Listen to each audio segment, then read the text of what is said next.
You'll always find what you love only at Target.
Good morning, everybody.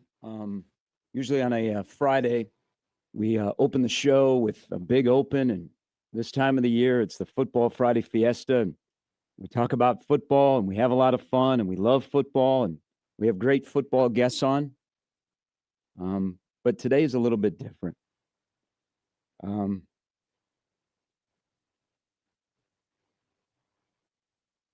we've lost one of our football guys on 1620. I hate for some people to hear the news. This is the way we start the show. But our good friend, Matt Verszall, passed away yesterday at the age of 51 years old.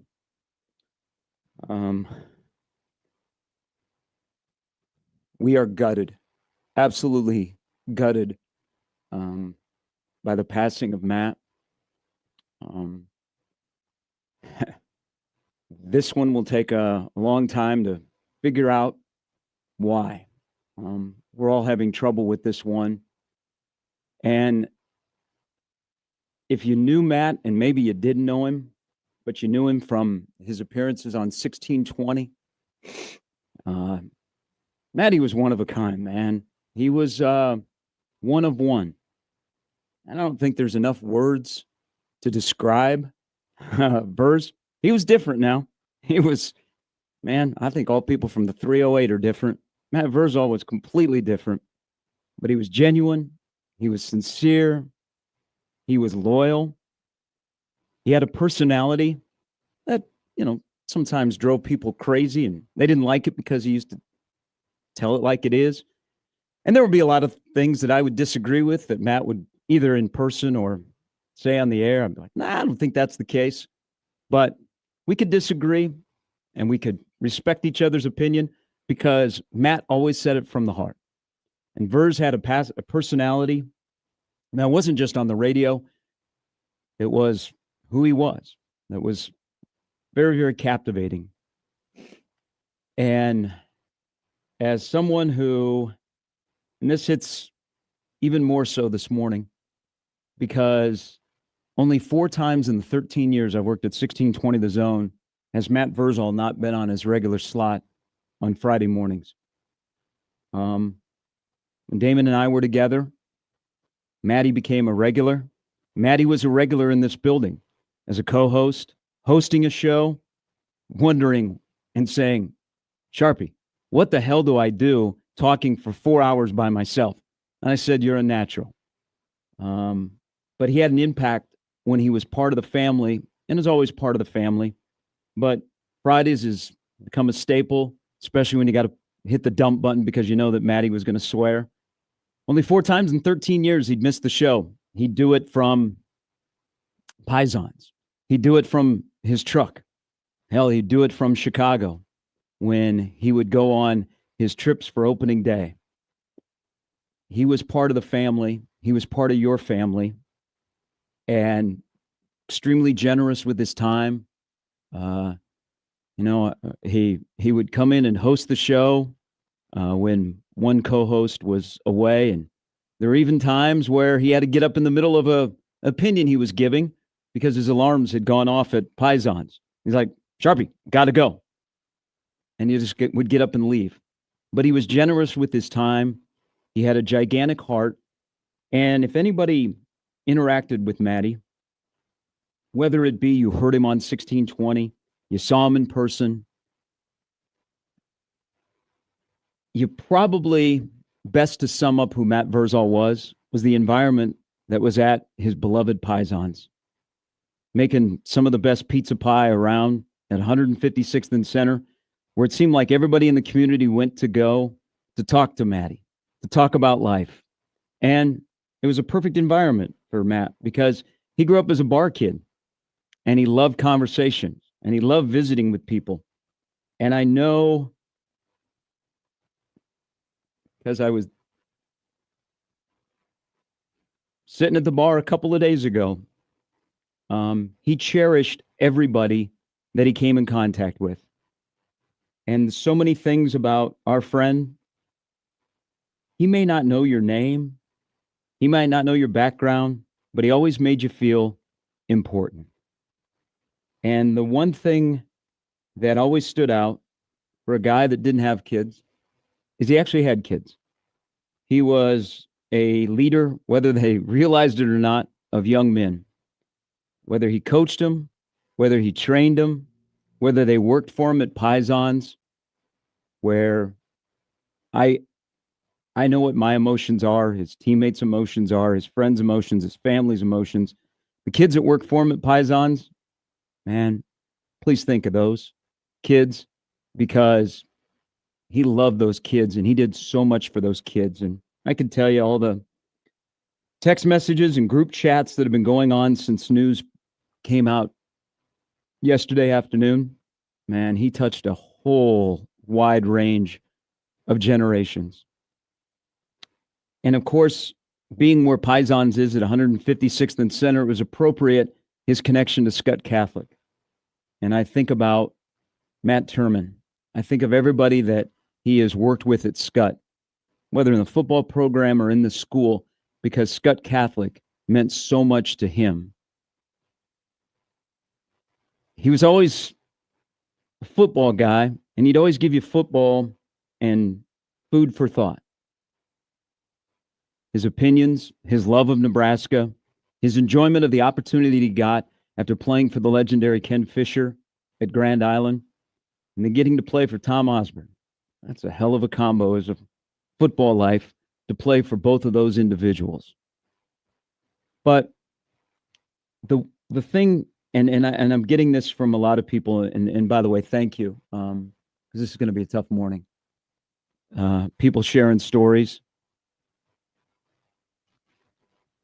A lot of people knew Matt, and they never met him. But they said, you know what? I got to know him on 1620 The Zone, his weekly appearances. And then I'd go into Pisons and have a slice and tell him, hey, I heard you on the radio. And there you go. You were a friend. For me personally, it's even more, because Matty was about the kids, and again, the kids that he coached, he trained, that worked for him, even the kids that would come into Pisons, and he'd let them write on the wall. Or, you know what? He would notice as he was working behind the bar that maybe a family was there and they just needed a little bit of time. He'd go over and take the kid, and they'd walk over and they'd start writing stuff on the wall. Now, Matt would write a football play, and the 4-year-old would look at him with a confused look, but he loved football. And our conversation the other day, he was so excited because tonight he was going to join me on TV. His schedule is a little bit busy this time of the year. He's not coaching full time. But I asked, do you want to join me for the Gretna Bennington game on TV tonight? And he said yes. And so we had been talking all week, and he was excited. He talked to the coaches, and it was going to be something that was in his wheelhouse, talking football, but telling stories of kids. And his TV career, I told him, was taking off. I said, man, you got a face for radio, but you have a love of football. And we've seen what he's done on public television, getting the opportunity to call games in the state championships, and how special that is to him, and how much he loved talking to coaches.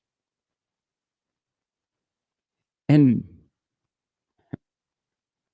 what I'm going to miss about today, and it comes after the weekend, which he got to celebrate with his brothers, his teammates, the 95 reunion. Thinking about you, Jared. His ability to make fun of guys who are tougher and make them kind of move into a puddle, like a guy like Jared Tomich. And those two had an incredible relationship. But Verz was so excited to see those guys this past weekend, and was telling stories earlier this week. And I said, save it for the air, because he had some great stories about his former teammates and seeing them and what they're doing now, what they did all the way back to the days of Lazari's. I really think of one particular person today, and he's a brother, and I love him. And he was the one that introduced me to Verz. I didn't know Verz when he was playing. I mean, come on, he was a walk-on from Grand Island. He wasn't going to play. Why would I pay attention to him? But all of these things I've said about Verz are wrapped up in his relationship with our good friend Damon Benning. Their relationship to me, their friendship, their brother to brother, sometimes didn't make sense to me, because, man, Damon's tough to crack. But Verz had the code to make Damon crack and make him uncomfortable.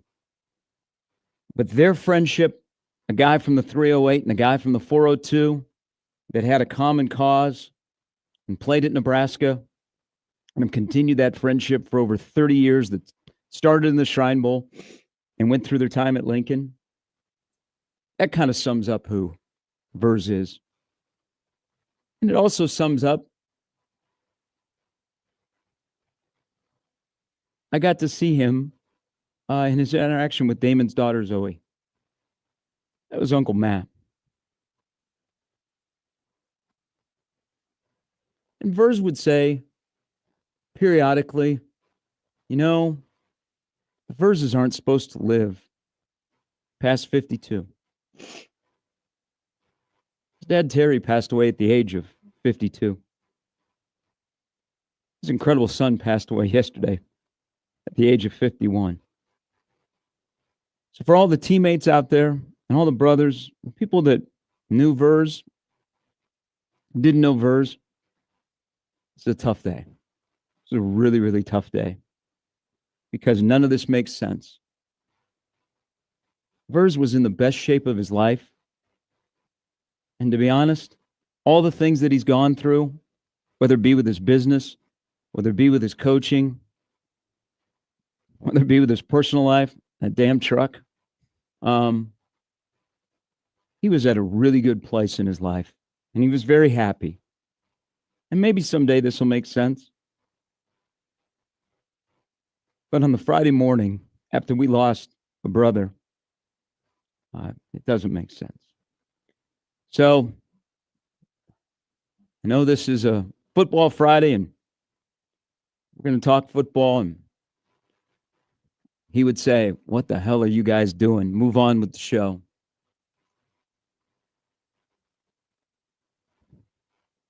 It'll be tougher than that.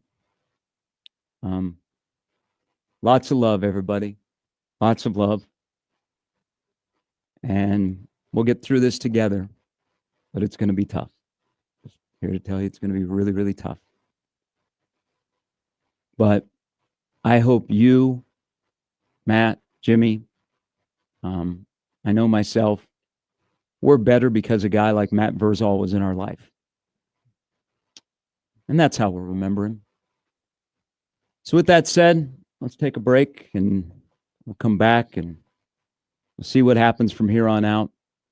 But rest in peace, Matt.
All right, welcome back in on a Football Friday Fiesta. It is Gary and Matt with Jimmy. Not really sure where the show's going to go. Brett Ciancia will join us. Lee Sterling will join us. Mike Schaefer will join us. And I hope all of you join us. And feel free on the stream email because we're gonna have to help us out here on 1620 on this morning after the passing of Maddie. You'd like to share a thought, like to share his favorite cuss word that got blanked out on the show, a bit of advice he gave you. Can I say a bit of advice he gave me? Yeah. So I never met him, and I've often in my head I would say, oh, I should go to Paisans at some point and go and have a pizza and meet him, and it's going to be one of my bigger regrets that I never met him. But about a month ago, we were talking about the offensive line. Mm-hmm. And he would call me a kid, or he'd always ask how old you are. Yeah. And he goes, kid, if you half-ass your preparation for your radio show, it's gonna be a pretty bad show, right? And I go, yeah. And then he led it into a very eloquent conversation about how to prep for you prep for the offensive line. And I swear to you, about like 3 weeks ago, I woke up at 4:00 in the morning and I looked at my prep sheet. And I realized, I did not do enough prep from the night before heading into the show. And I heard his voice in my head literally go, kid, if you half-ass your prep, it's going to be a bad show. And it kind of gave me a kick in the ass. I gotta get ready. I gotta go. I gotta make sure we have a good show. And I never met him in person. And he talked to me for 10 minutes once a week. And thinking about when I heard the news yesterday, if he could have that impact on me to the point where I'm motivated by the words he said over a phone to get me going, I can't imagine how motivating he was to the people he employed and to the people he taught and to the people that he was friends with like you. And I will always prefer that hard work and the preparation and the quote unquote old school takes that he had and whatnot. I will always have those thoughts when I think of hard work and work ethic. I will always relate it to Matt Verszall. And so I mean, and I say this from everybody, Gary, if you're joining us now and you didn't hear the opening of the show, go back and listen to it because you're a good friend, man. And I hope that when I go, that I have a friend like you that can share the memories and your thoughts and what you feel and what you felt about Verz. It was so beautiful. So if you haven't already gone back and listened to it, listen to it. It was absolutely incredible, man. Appreciate that. Again, if Matt was alluding to, if you're just tuning in, just horrible news. Yeah.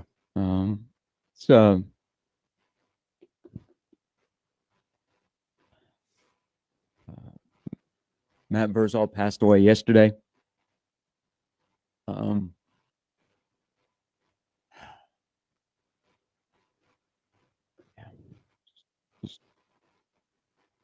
I wish I could express even more. I'm fortunate enough to be involved in some text message chains that are going around with former teammates of his. There's so much love out there, man. Yeah. There's so much love. There's sadness. I mean, I think we're all at a loss for words of why. Man, there's a lot of love. It's just thank you for saying that. It's Of course. Whatever you need, it's a tough moment for everyone. This news just, it's hitting. Damn. I think everybody had an interaction with Verz. Good on him. Jeez. He really did. All right. So again, we'll do our somewhat regular show, but just know that we're pretty raw because not only was a friend of mine, Matt got to know him. He was in our 1620 family. He was, and he was. And this is his day. He would text me if we were 5 minutes late. He would apologize after he swore on the air. Get the dump button ready. But yeah, this is only, and we were talking about this a couple weeks ago. He was telling some guy recognized him from the radio. Didn't know him that he played at Nebraska. Oh, really? But recognized him from the radio, which I was like, oh, okay, yeah, all right, good. You be humbled, Mr. Verszall. And I happened to be in there, and he goes, you know what? He goes, how many years have we been doing it? And I said, you've been coming on for 13 years. In the mornings when I was doing middays, and then back in the mornings. And he goes, I'm always there, aren't I? And I said, yeah. And we figured he'd only missed 4 times. Wow. Yeah. Even on the he never missed once since seriously, always. He always on the UNC trip. So I say his love of kids and his love of his 2 nephews. They would do a UNC trip where they would choose, because both of them were involved in baseball. Yeah. They would choose a place to go, and he'd always go, okay, where should we go this year? Mm-hmm.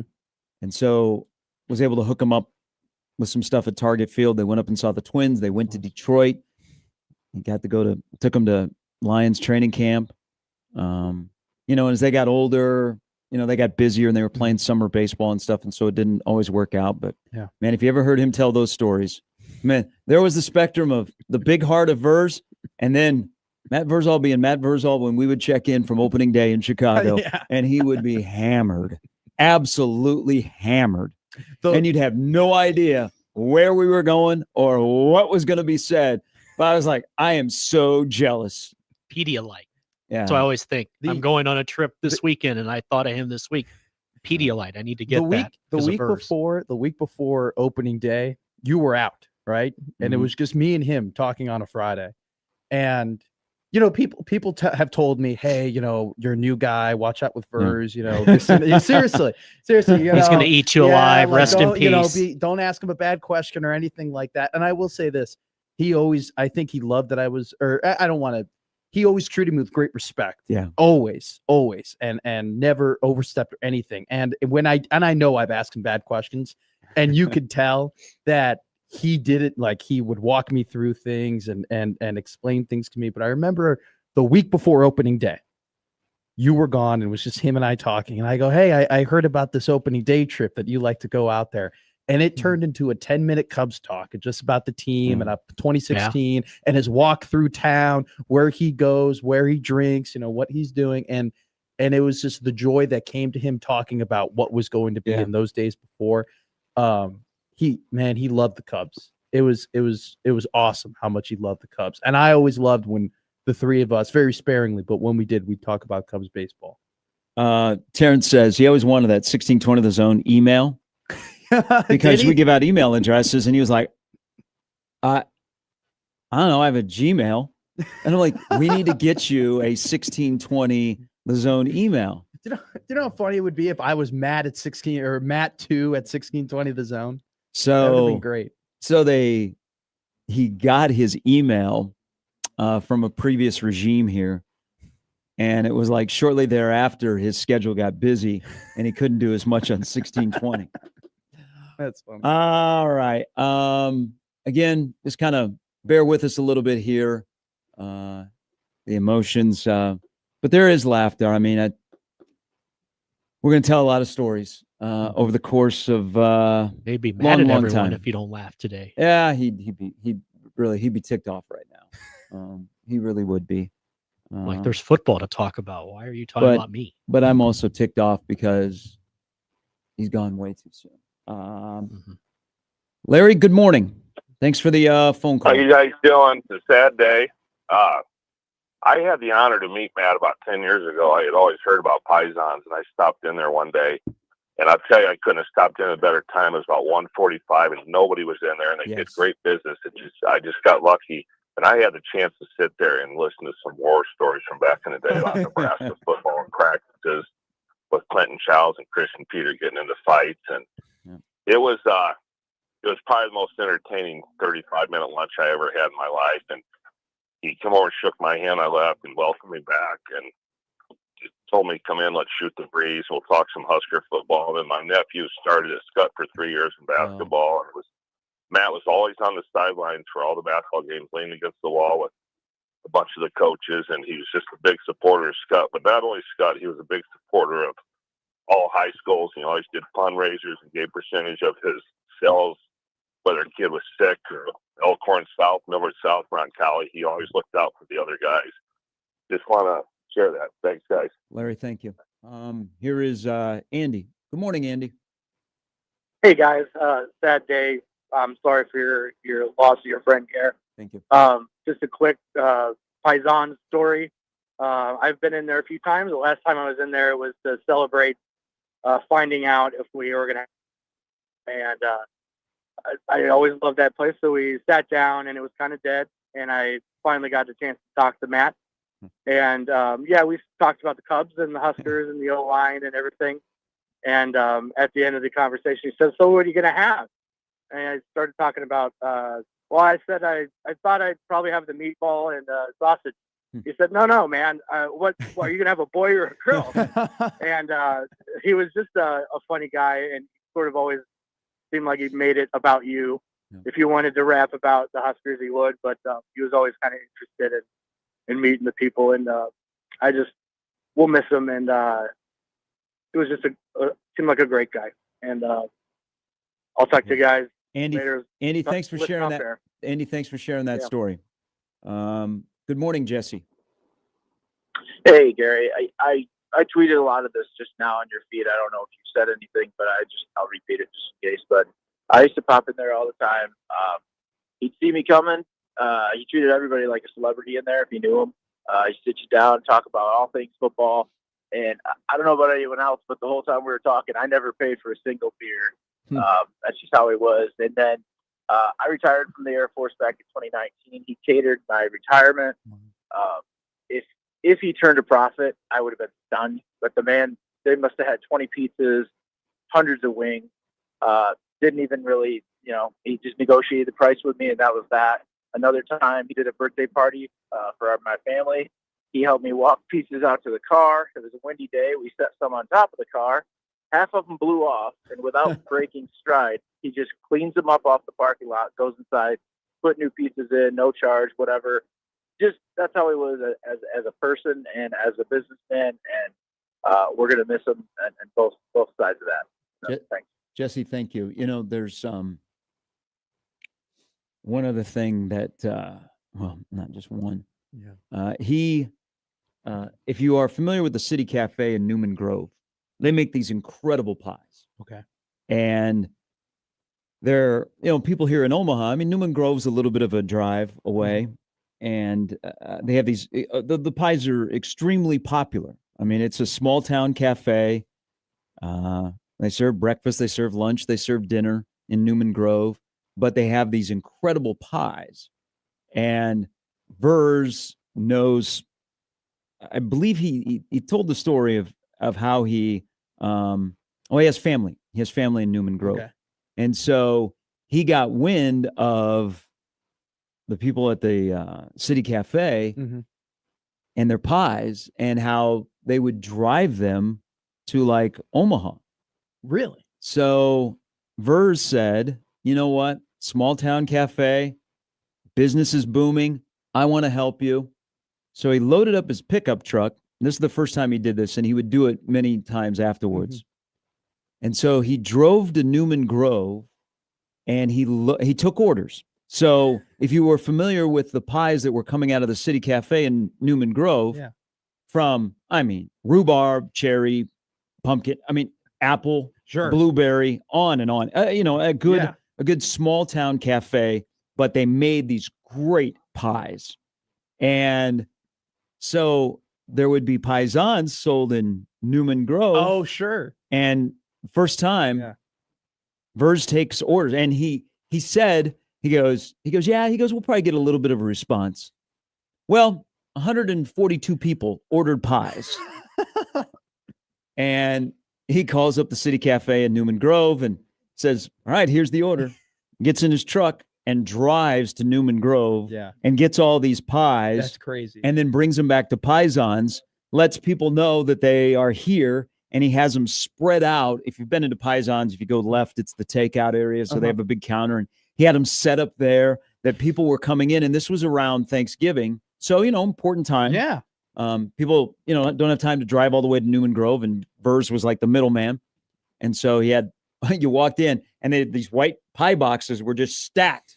And he introduced That's incredible. the City Cafe Incredible Pies to Omaha, and continued to do this quite a bit because of his connection to Newman Grove. Well, blast from the past. Here is Kansas City Mike. Good morning. Good morning, Versz. Good morning, Matt.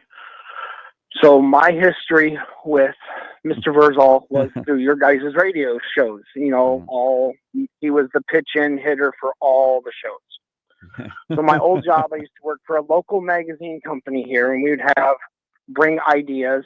Didn't matter who you were to the table. Didn't matter if you're the owner of the magazine company to me running the warehouse. So I said, hey, I got a story for you guys. You need to do a story about this guy named Matt Verszall. Former Husker, making good, doing pizza and all this stuff. Story goes, writers go and write about him. I called his store to say, hey, Mr. Verszall, I got magazines for you. I got to bring them by, do a story on you. He's like, who the hell did a story on me? I said, I'm the one that pitched it. We sat there for an hour. He's like, you want some beer with your piece? I'm like, yeah, work, bud. I got that work truck out there. I'll just call your boss and tell you you're good to go. You're with me. Matt Verszall, to the radio family, to the football family. Maddie, we love you. We will miss you. Thank you for doing what you do and did. Praise to everybody. Praise to you, Gary. And you guys have a great show. We will miss you, Matt. Thank you. Have a good morning, boys. Thank you, Mike. Good morning, Wes. Morning, guys. I am really sorry for your guys' loss. Thank you. I listen to you guys every Friday, and one of the segments that I have to listen to is Matt Verszall's. I mean, because, he doesn't beat around the bush at all, and that's how I am. And so I'm like, I got to meet this guy. So I went into Paisans on a Friday after work, and he was there. And I'm like, I just had to meet you, because one of the segments on 1620 The Zone that I look forward to every week was listening to you, because you just tell it like it is. You don't beat around the bush at all. And he stopped me right there, and he's like, no, I am going to tell you how it is. And if you think I'm a dick, I'm a dick. And we just hit it off right away. And, we had a couple beers, and I'm like, all right, so now what kind of pizza do I get? And I can't remember what it was, but he's like, if you don't like it, the next time you come in here, you're going to get a free one on me. That's that's the kind of guy he was. Yeah, he had such a gigantic heart. And for a guy that had a gigantic heart, why did it give out? But Wes, right. I appreciate that story. And, the one thing about Versz, to catch Versz, is, they're extremely busy during lunch. And sometimes Versz is a one-man show, so he's behind the bar. Yeah. He's got a couple of his really good kids that work for him that are in the back making pies. And so then Versz delivers everything, and it just seems like he's everywhere. Yeah. And, Paisans is not this gigantic place. It's ideal size where it's, it's like family in there. Yeah. But people that know, you hit times up. One of our previous callers said, yeah, it's about 1:45 in the afternoon. You go in there when he's not busy, and that's when you get your best stuff. And, I think the one thing, all of these, hey, this is who Matt Verszall was. Incredible teammate. If you've ever looked at the menu at Paisans, there are pizzas that are named after That's his teammates that's awesome. from the Haas. Oh, that's good. And I, I mean, some of the closest people to him, whether it be Jared Tomich, Joel Makovica, but especially Matt Hoskinson, who I love that they both made fun of each other. And last night was tough because I knew before we went on the air out at Elkhorn South, where Matt's son plays, Matt Hoskinson's son plays. I knew that Verz had passed away, and I didn't see Matty, and he's got the pizzas are named, whether it be the 55, which of course everybody knows who that's named after, two of Jersey's finest. Just he's a special person, and God, he just good people, just really, really good people, and it's we're saying a lot of words, and we're probably tough to find those words, and we can't say enough words. That was a good man, a really, really good man. Let's finish the hour with KG. KG, thanks for the call. Meg, no, so sorry to hear about the loss. It was a sad day yesterday, very devastating. And as you know, he was a lifelong Cubbies fan. And as you know, my mother-in-law was a huge Cubbies fan as well.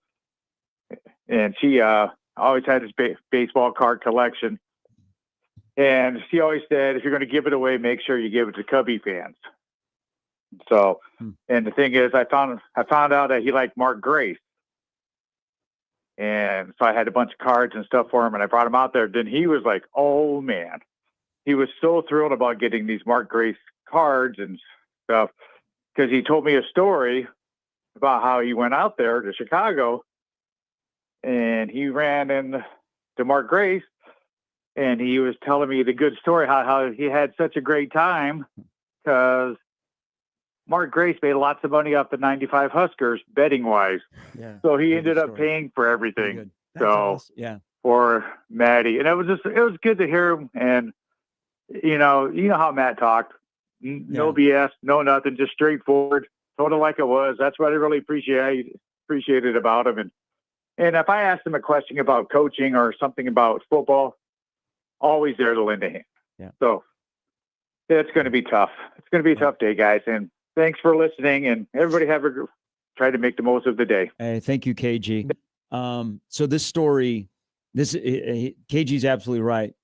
So he ran into Mark Grace. Mm-hmm. Verz was a couple of pops deep. And they had him where it's like one-on-one. Yeah. It wasn't like they went out of their way. Really? So he was talking to him, and he said, "Where are you guys from?" Mm-hmm. And Verz said, "We're from Nebraska." And Mark Grace said, "Cornhuskers." And one of the guys, because Verz's trip to Chicago was not like with former teammates. Oh, sure. Verz was like one of the youngest guys. Okay. So it was like Verz in his late 40s, early 40s to late 40s, and now in his early 50s.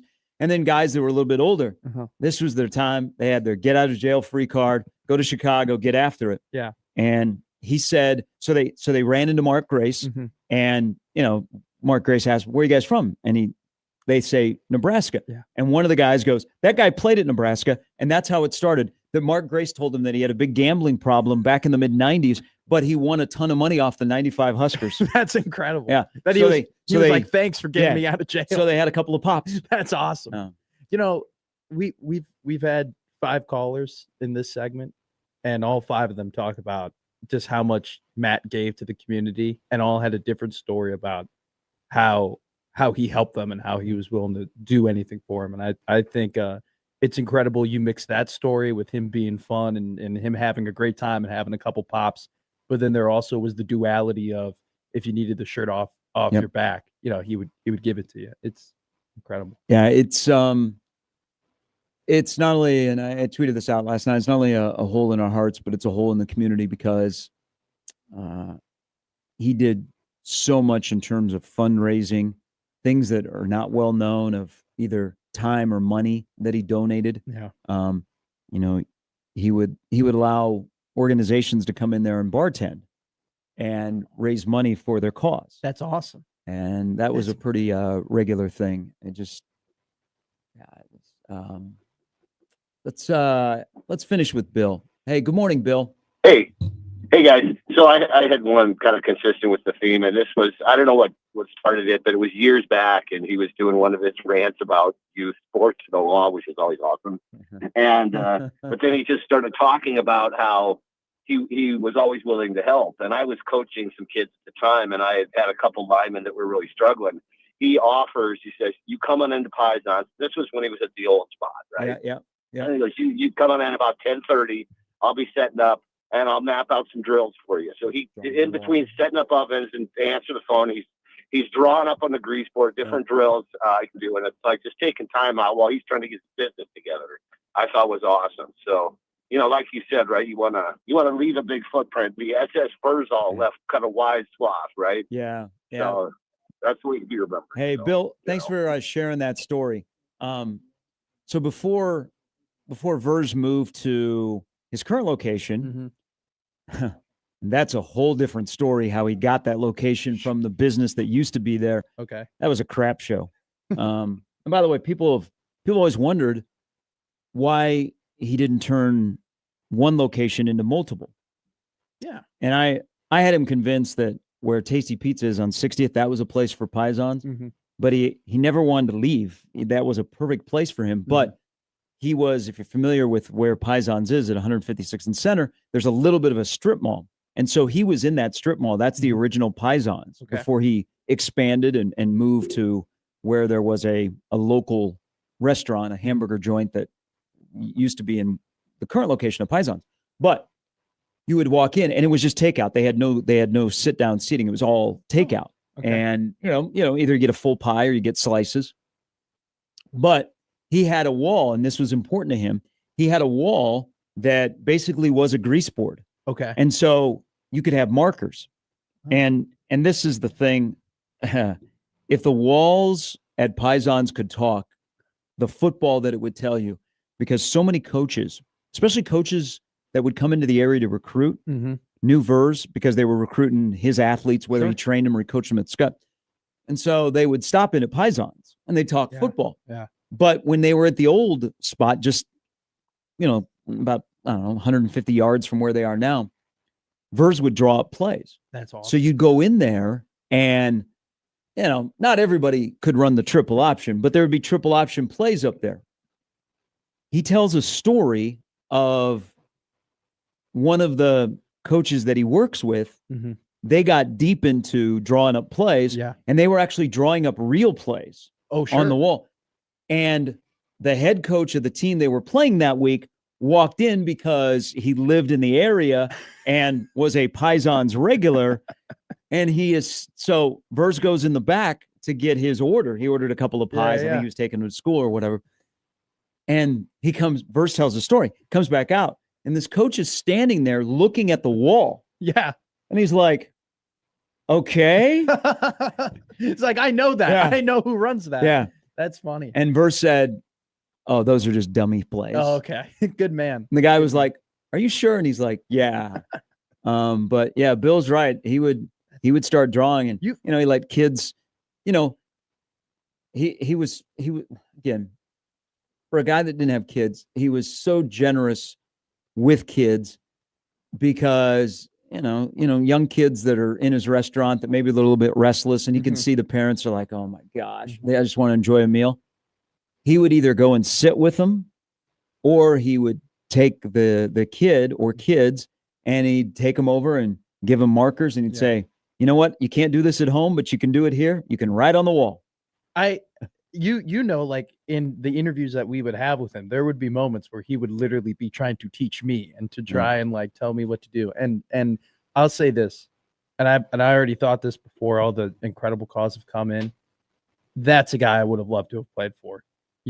That's a man that I would have loved to have been coached by. And it's such a tremendous loss. All right, coming up in the next hour, we'll continue to talk about our friend with all of you. Please share stories, because this is going to help us all today. We will get to Brett Ciancia because there is a monster weekend of college football, and the Ryder Cup is underway in New York at Bethpage. And also Lee Sterling will stop by here on this Football Friday Fiesta as we remember our good friend Matt on 1620 The Zone.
All right, welcome back in.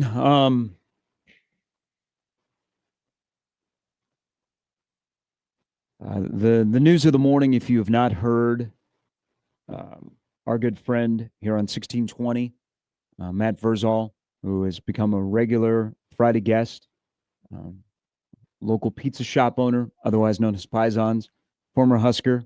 He will tell you, though, that he was just a backup. Unfortunately, we lost Matty yesterday afternoon. He passed away at the age of 51.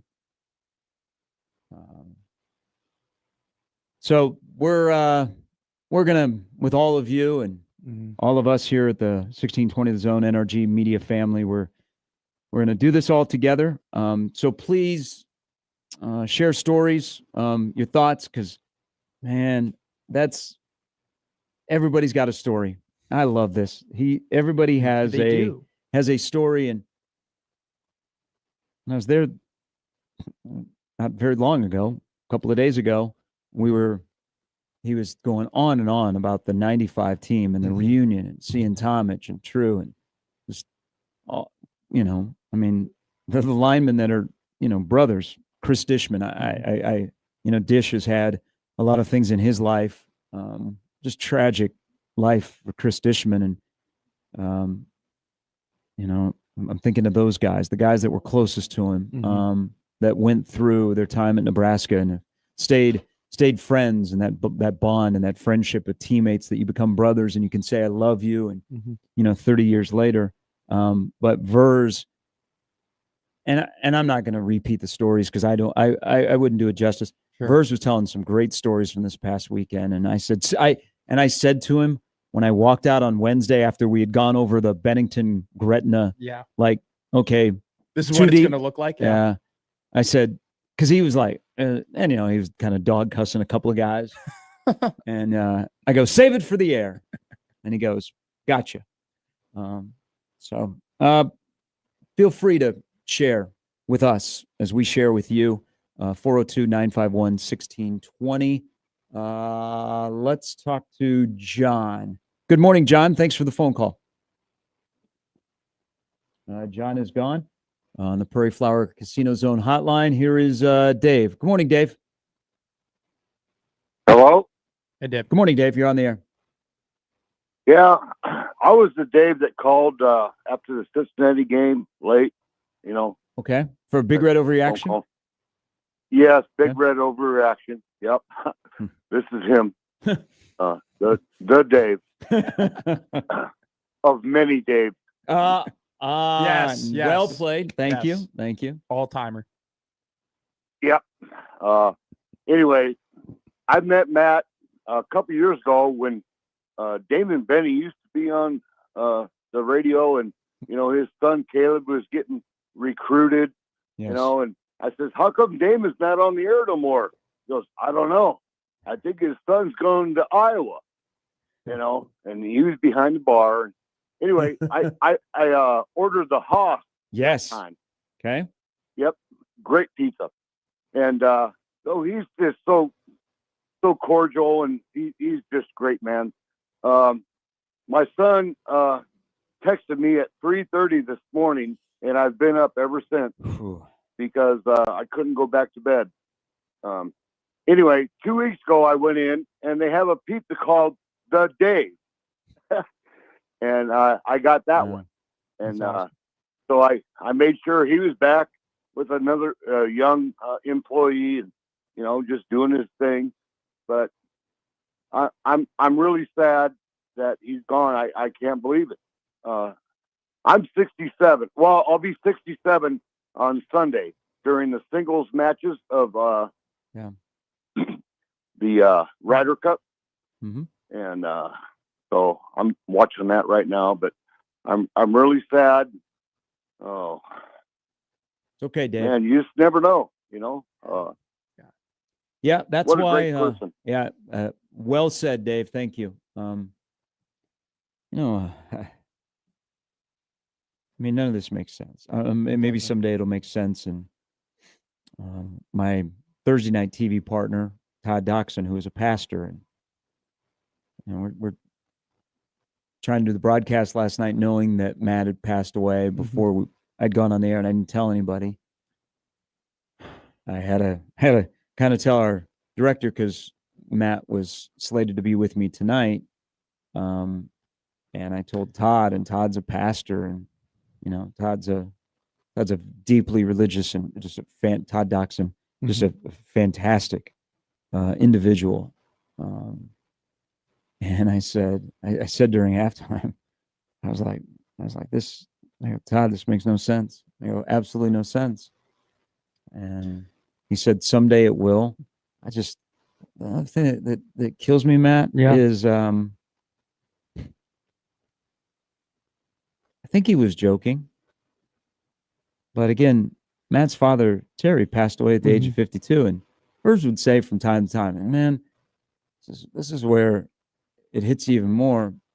He was in the best shape of his life. He was. I watched this morning Channel 7, Matt Lothrop did a story when Verz was working here at 1620, and the combination of being a radio host and owning a restaurant. Yeah. And I was like, man, Verz is fat. I was watching it this morning, and he was fat. He was fatter than he was when he was playing in Nebraska. But he always had some chubby, he always had some like a baby fat. I was like, man, Verz is fat.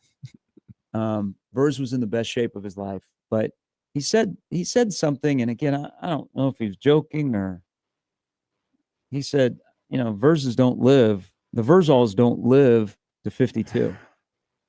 And I thought about that this morning after my hour of sleep. I'm like, yeah. I mean, but I know. I know people when there's information to pass along about services and so on and so forth, we'll definitely do that. He loved the 308. He loved Grand Island. People tried to convince him to move back to Grand Island recently to take over the Grand Island football program. But he loved the 308, and he loved that stupid Grand Island purple sport coat that he got to be inducted into the Grand Island Hall of Fame. That's awesome. That was ugly. Here is Colin. Colin, good morning. Thanks for holding. Good morning. So it's kind of crazy how I was going to talk about that, and you led the Grand Island segue. I'm originally from Columbus, and Columbus High and Grand Island always had some huge brawls and fights. And when I got to know Verszall at Paisanos, we talked about Columbus and Coach Libby and Coach Fisher, how he was a dog, and then the one thing that always got me about Verszall is that he was very proud of his pizza place, but he was also very proud of the fact that he hired his teammates' kids to work there. Yes. Like Bill Ellis's daughter was working there. Yep. And he made sure to introduce every single one to whoever was there. And I coach football on high school level, and and he was always proud to talk to coaches, and no matter who they were, no matter what class they coached for, but he was just a good dude. And you could always tell he had a very strong, hard work ethic to go with it. And and he expected that from everybody, but he was a good soul. So I'm not as close, obviously, as you guys are or you are, but condolences to you guys. And it's a huge loss. There's people in our lives that go unexpectedly, and we don't know why. Yeah. But when they leave, we know that they're going to leave an everlasting mark that hopefully we can pass on to people. So have a great day, guys. Colin, thanks for the call. Well put. You're a great storyteller, but and there's one story that, because we get off the air, like when we turn off the microphones, you and I will just have our off chat conversations. And I think Matt is probably like the number one stories about the things that you guys have gone through and the things that you tell. And when I was doing the College World Series shows, you turned into a coach, and you were like, hey, this is how you got to attack it, and this is when you got to go to bed, and this, just make sure you're hydrated. It's going to be tough for you, whatever. And you started telling, I don't want to, make you a jukebox or anything like that, but I always loved it when you would talk about when you and Verz would do the shows at the College World Series, and how much fun that you guys had together, and how much joy that brought you doing. Wasn't those that shows. well? The unfortunate one was he just did not know the sponsors of a show. I've done that too, and was not a fan of their product. Now, I love scooters, by the way. I love scooters. But Verz didn't like their beer, and they happen to be a presenting sponsor of our time at Baseball Village. Yeah, that's funny. Yeah, that was quite the conversation. That was a while back, but he was a great storyteller. I always asked him, and the one thing that we don't understand is that brotherhood of that team in the 90s that he was part of. Yeah. Those guys have stayed close, and man, they came from all different backgrounds, but they had a common cause, and they had incredible success, and it has led them to success in their post-football life. But 30 years later, I mean, just, from afar, seeing their interaction on Saturday in Lincoln before the Michigan game when they honored the 95 team, I mean, those guys, it's like they, guys, and a lot of them live in our community, which is fantastic. And a lot of them are, they own businesses, they coach, they do all of those things that make our community a better place.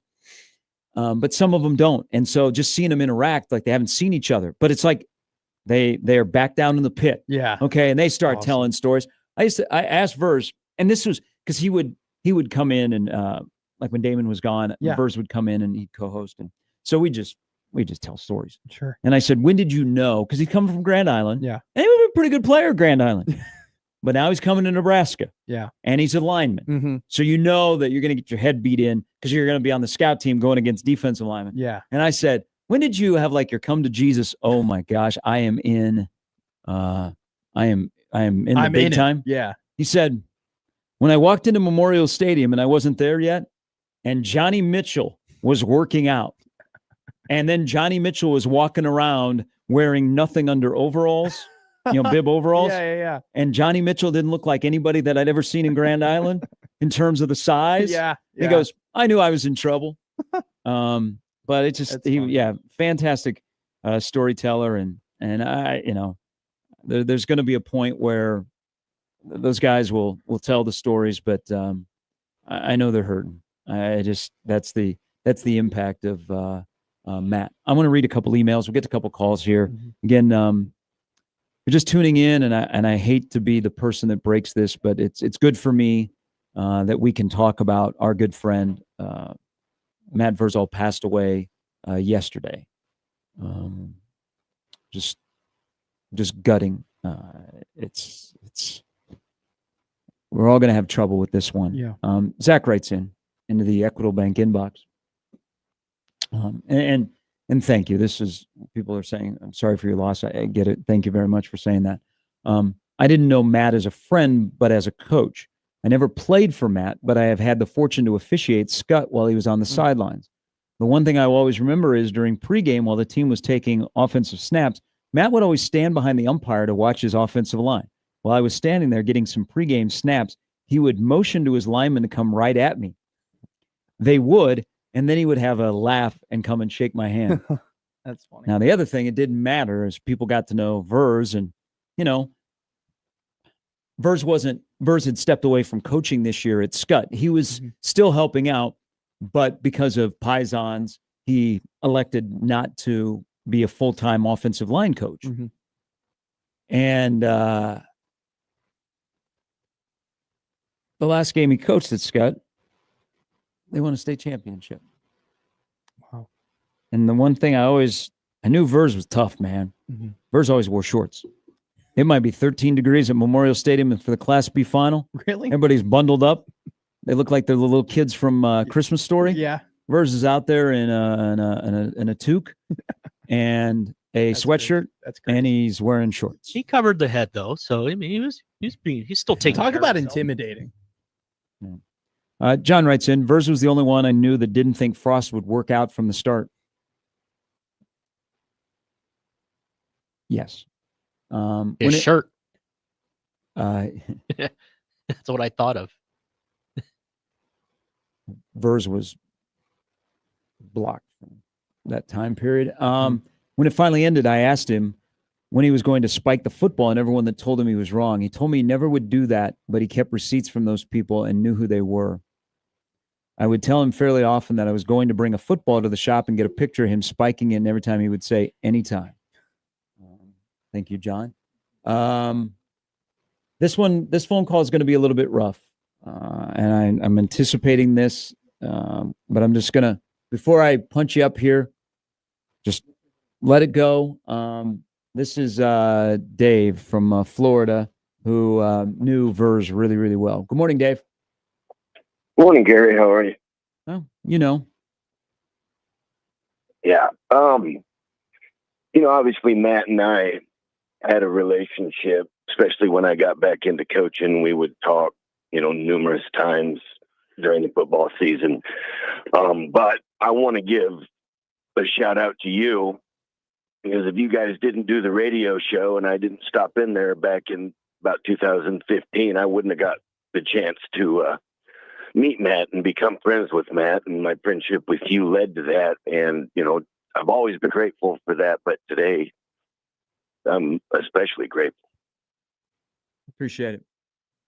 I got a bunch of stories I could tell, but the one that means the most to me was I came back on a trip and I had my mom, my dad, and my daughter with me, and I always told them about Paisans and Vers and everything, and we went in there and we ate. My daughter drew on the board. She was probably 5 or 6, and we were in there for a few hours having some beers and eating and just everything we were doing. And at the end of the night, I said, Vers, what do I owe you? And he just patted me on the back and said, Davey, don't worry about it. Just tip your waitress.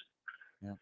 And that's just the way he was. I don't think I ever paid for a food or drink in there. And that's, I don't know how he ever made money, because I never saw anybody pay. You're 100% right. I mean, even when I was back this last July, and an hour lunch that was supposed to be so I could head out to Kearney turned into a 3.5-hour lunch because DB showed up, and it was, like I don't live in Florida. It's like we see each other every day, and he made fun. If you remember correctly, he made fun of my brittle bones because I had broken ribs, and told me he was drinking that Kearney piss water. Yeah. That's a good Grand Island man. Dave, thanks for the phone call. Thanks for the friendship. You got it, bud. Let's take a quick break here. We're going to try and maneuver through this hour because we have Brett Ciancia. We also have Lee Sterling. So we'll take a quick break. John and Craig, stay right there. We'll get back to you when we return. And feel free with Matt and myself and Jimmy on the stream, on email, Twitter. It's great to share stories of a very, very special person that was part of our family here at 1620 The Zone.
All right, Brett Ciancia from Big Six Preview is going to join us here shortly, but John has been holding. John, welcome to the show. Hey guys, how are you guys? I know it's a tough Good. day today for everybody. I got to know Matt on the business sense of everything. We had some mutual friends, and they introduced me to Matt. And obviously, I knew who Matt was, being a Husker fan. So it was great meeting him, and we would clean his restaurant. I had besides being in the restaurant business, I had a cleaning business. So we would clean his restaurant. Man, he loved that thing. He loved that business. And for me, the saddest part is what he left behind there. And all the kids he impacted. And we all have different reasons for doing things. And the one part I love about the restaurant business is the people you can impact, not just customers, but the kids who work for you. And he just loved those kids. He did. And we would come in there and the place would be filthy, right? And you know, most restaurant owners would be like, "Oh, these damn kids don't clean jack," you know. And but he would say, "I ask so much of these kids. They work so hard for me. It's hard for me to just say, hey, you know, pick up that grease and clean that grease off that." So he would hire people to do it. And there aren't too many people like Matt in this industry.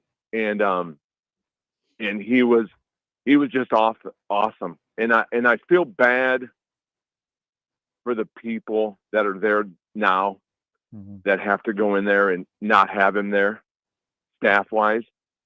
And I hope somebody can take Paisans on and carry on that tradition. I'm sure there's someone out there who can, and that's the least of everyone's concerns. But it's the first thing I go to. I'll miss the football stories, yeah, and I'll miss Fridays listening, but it's the impact he had on what you guys have already touched on, the community, the Scott family, but all those kids I guarantee you there's hundreds of kids waking up right now throughout the country that he's touched that are like, holy shit, you know. And the best thing about it is they look back on their time with Matt. Yeah. And I tell staff this all the time. Like, I want you to 10, 20 years from now, when you're an investment banker, to think back and say, man, my time with John was the best. And that might have been just a shithole job, but man, it was great. And that, I guarantee you, kids are waking up right now and thinking back on their time with Paisans and their time with Matt. And that's what I think I'll miss the most is that part of Matt. But John, I hope you guys hang in there. John, thanks for the call. Thanks, John. And he's absolutely right. You know, the kids that work at Paisans, Matty was so good to them. And, you know, he would tell stories on air of, you know, some guys he had a kick in the ass. Yeah. We have one of our listeners, Dookie Clint, his son works at Paisans and actually was scheduled to work yesterday. But you know, we gotta get our grades in order. We're playing high school football, and Matt would stay on him about his grades because they weren't going to let him play. You know, he said, if grades aren't good, you aren't going to play football. And you know, I know Clint appreciated, but those kids, that's why I say Matt was always for the kids, and employed a lot of kids at Paisans that have gone on to, you know, either own their own business or, you know, out in the world. But he gave kids a chance and held them accountable, and they learned a lot of lessons. And that whole, you're getting the sense of what our family here at 1620 and how we're dealing with this. The Paisans family, I'm thinking of y'all, because that the DNA of Maddie was in that business. And you know, the different generations that I've heard from last night, that I can't believe it. And then everybody had a story, which is great. And that's what we want to do today, is share more stories.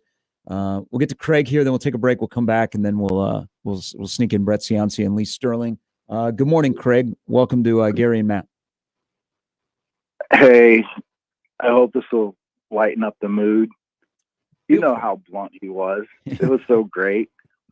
Right when he first opened up the new Paisans, I went in there, and of course, nobody was there, so I got to talk to him. I never had the heart to tell him. I kind of got a relationship with him over the years, but not, friendship, but he knew who I was. But anyway, I didn't have the heart to tell him that I don't remember when he played at Nebraska. I'm a big fan. But anyway, Josh Peterson had just started. Mm-hmm. And I was saying, I hate that kid. I don't get me wrong, I like Josh now. And I haven't told Josh this before on the radio. But he goes, yeah, he's an effing idiot. And I'm like, and we're just sitting there laughing about it. It's like, I go, they should have hired you instead of him. He goes, well, I talked to him about it. But I'm going to be so busy. I'd love to call back and tell Josh this. I hope he's listening. I think he probably is. But yeah, that was. I love you, Josh. I love that all you guys. Hey, thank you, Craig. Thank you, Craig. And that was when Josh had first started, and yeah, Verz was like completely out. But as you know, Josh got a little bit older. Yeah, kind of like probably where you were headed. I'm going to be honest with you. Yeah. Josh has really paved the way for me in terms of taking a lot of hate when you're younger and then people warming up to it. So it's been a little bit better for me. And I really do think that, man, how Verz talked to me, like you could tell that there were definitely times where I was showing my youth and he treated me so well on the air. And there were plenty of times where he probably could have ripped me one and he handled it with such grace. And you said it earlier, and I can't get it out of my head. For a guy who never had any kids, he treated them so well. And if that's his legacy, I hope one day I live a legacy that is similar to that, because that's incredible. Well put. Brett Ciancia from Six Previews and Lee Sterling coming up next.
All right, we welcome in Brett Ciancia of Pick Six Previews and newly of Pick Six Plus, released every single Tuesday, where you can get some of the best information when it comes to college football. Brett, welcome in, my friend.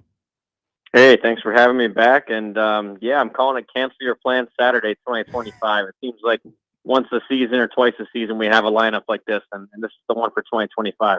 This has got to be the worst day that anyone could have scheduled a wedding this year, right? Are we in agreement with that? Absolutely. Yeah, it's indefensible. Yeah, it's going to be tough to get a gift out of some of the attendees for this one. Hey, so this is, like we said, loaded slate. LSU, Ole Miss. We got Georgia, Alabama. Oregon takes on Penn State. We got a sneaky little Washington versus Ohio State. We got another ranked Big Ten matchup, USC, Illinois. Brett, take your pick, my man. Where do you want to start? Which one are you most excited for? Which one maybe are you more confident in the result? Or however you want to take it, where do you want to begin? Well, I think we got to start here in my home state, the whiteout in Pennsylvania here, Oregon versus Penn State. Yeah, I mean, both teams haven't really been tested yet, so a little uncertain now. Now, credit Oregon for taking on a couple Power 4 teams with Northwestern and Oklahoma State. Now they're probably the weaker of the Power 4, so we still don't know. But I'll tell you what, it's going to be a heck of an environment for a younger team. It's a younger Oregon roster, a younger quarterback. They're coming into a whiteout. And I put that in Pick Six Plus this week, a study on the whiteout history. And one of the best home field advantages in college football. They are 15-6 against the spread in their whiteouts. It's usually against top 5, top 10 opponents. So really impressive. And I think Penn State's going to, with their veteran roster, with their defense, their pass rush, I think they're going to win it at home in front of a crazy crowd. Look, I know that he played in a semifinal last year. Is there an argument to be made, though, that because James Franklin is the bridesmaid and never the bride, this is or might be up there with one of the biggest games in his career as a coach? Yeah, there's some pressure there for sure. I think that on the team goals list, this is an important one, but really the fans out here are so laser focused on Ohio State. It's all about beating Ohio State this year. This goes a long way. I mean, this will go a long way in getting them to Indianapolis and then the playoff bracket. And of course, the whiteout, you want to win it. This is the first real test for Penn State this year, and they carry the biggest expectations they've had in the preseason, probably since either 2008, maybe all the way back to 1994. Wow. This is a lot of pressure on this team. So, yeah, I think everyone's a little anxious here. It's been 3 cupcake games and a bye week, and the stats haven't been that great for their quarterbacks. So they're a little anxious here. They want to see what the team looks like for real against the top team. Let's talk about, I think, the game that everybody kind of circles on their calendar in the preseason of when it's going to be played. Alabama versus Georgia, 2 teams, very interesting starts to this season. Obviously, Bama loses that very notorious game, infamous game at this point against Florida State, but they have looked a lot better. Ty Simpson seems like he's seemingly bounced back from that tough performance he first had. And then I got a new nickname, Gunner Guts Stockton, because that win against Tennessee and how he performed was gutsy. And I was so impressed by him. This is, I love it when Brock Bowers talked about, I only ever lost 2 times in college football, and they were both to Alabama. Where does this play in terms of determining the future of how the SEC is going to pan out this year? And what's your outlook for the game, too? Yeah, well said. I think it's your top 2 recruiters in college football, 1A and 1B, along with maybe Ohio State, but they're on that tier. So these are just the 2 NFL factories, and now you have a second-year coach bonus with Coach DeBoer at Alabama. Didn't see it in the opener. That was a rough performance against Florida State, and at that point I would have called for a Georgia win for sure. But Bama has bounced back, and they, Georgia's defense gave up a lot of pass yards, a lot of points to Tennessee, and I think this Alabama passing attack could be right there with them. So it's kind of a toss-up to me. Both teams really have only seen them in 1 test so far, and in a toss-up type game, I'm going to take the team that you're giving me 3.5 points. I'm going to go Alabama at 3.5. And now a couple things here. Georgia, they've had an Alabama problem, like you said. They're since 2020, they are 1-4 against Alabama, 63-3 against everybody else. So they've had the problem. But then to their advantage, they do have the nation's longest home active win streak now, 33 games straight between the hedges. So something's got to give. I'm going to go Alabama. Now, this is, fool me once, shame on me. I'm going to go one more time for Alabama. If they fool me again, I'm out. So let's see how they look Saturday night. All right, I'll give you what I think is a sneaky game. And Pick 6 Plus does a great job with this in terms of East Coast teams traveling to the West Coast, right? And that's a much bigger disadvantage than I think people give it credit for. Man, Damon Williams is a dog at Washington. Jonah Coleman is an incredible running back. And very sneakily, this Washington team has been incredibly efficient on third downs. They've been incredibly efficient in the red zone. Two things that you're going to need to do in order to beat who they're going to play this week, and that's the Ohio State Buckeyes. Is Ryan Day and the crew, are they on upset alert going all the way out to Washington this week, Brett? Absolutely, they are. I think it's going to be a tough contest for them, and I don't know why Washington isn't ranked in the AP. I've got them in my top 25 of my game grader. I've been really impressed. In fact, I tweeted out one of these games. I tweeted out that Damon Williams is the best kept secret in college football. I really think that. And of all those things you mentioned about Washington, they also have the explosive plays on their side. You're going to have to go shot for shot with this Ohio State receiver stable. So they have the offense to keep pace. And, if you look at it, I don't care who they played the last couple of weeks. They've scored on 22 straight drives. Yeah. Like I said, I don't care if that's D2. That is impressive. So, Ohio State, they're going to have to score some points. And, one last thing, it's rare air that the number one team in the country is a single-digit favorite against an unranked team. Mm-hmm. You have to go all the way back to 2012 USC, the Lane Kiffin's year, to find an example like that. So, this is rare. I think it's fair. I have it Washington underdog by 9. Mm-hmm. So right there, similar to what the market is showing. But, Sure. Ohio State, they're going to be tested, and I can't wait to see this one. All right, if this next game was played in California, I would tell you that the Trojans are going to absolutely bludgeon Illinois, but it's not. The USC goes on the road now, not Eastern time, but still you got to jump 2 time zones to play a team that is licking their wounds for sure after that Indiana loss. But do you think that the Illini can bounce back here? I know you've been a little low on them, or do you think this is going to be a Lincoln Riley kind of special upcoming here on Saturday? Yeah, this is tough because they're both coming off of Illinois is coming off a really physical game against Indiana. I mean, they were punished there, all 3 phases, the block, punt for a touchdown, all those sacks on Luke Altmaier. Their defense was just out physical. So they're coming in pretty wounded. And then you got USC. They've been on a 4 straight games, 2 conference games. They've been through the thick of a little bit of their schedule, and they're having to make the travel out. But I'm just going to stick with talent-wise and power ratings-wise. Everything I liked about USC in the preseason, I had them 15th in the country. They've so far lived up to that, albeit no ranked wins yet. But the offense, number 1 in the country and a lot of metrics. So I'm going to lean USC here despite the travel. Again, I've sold Illinois since day one, and they're outside my top 40 at the moment. So I'm going to go USC to go in there and get a W and, continue their run. I think it's always interesting, Brett, when you see teams from season to season kind of have a renaissance and change their identity. And I think that's what LSU has done this season, essentially, with their defense after dipping into the portal and investing a lot of money has been absolutely on fire. And you even have Brian Kelly admitting, hey, there are probably 4th downs that we would have gone for in the past that we're no longer going for because we just trust our defense so much.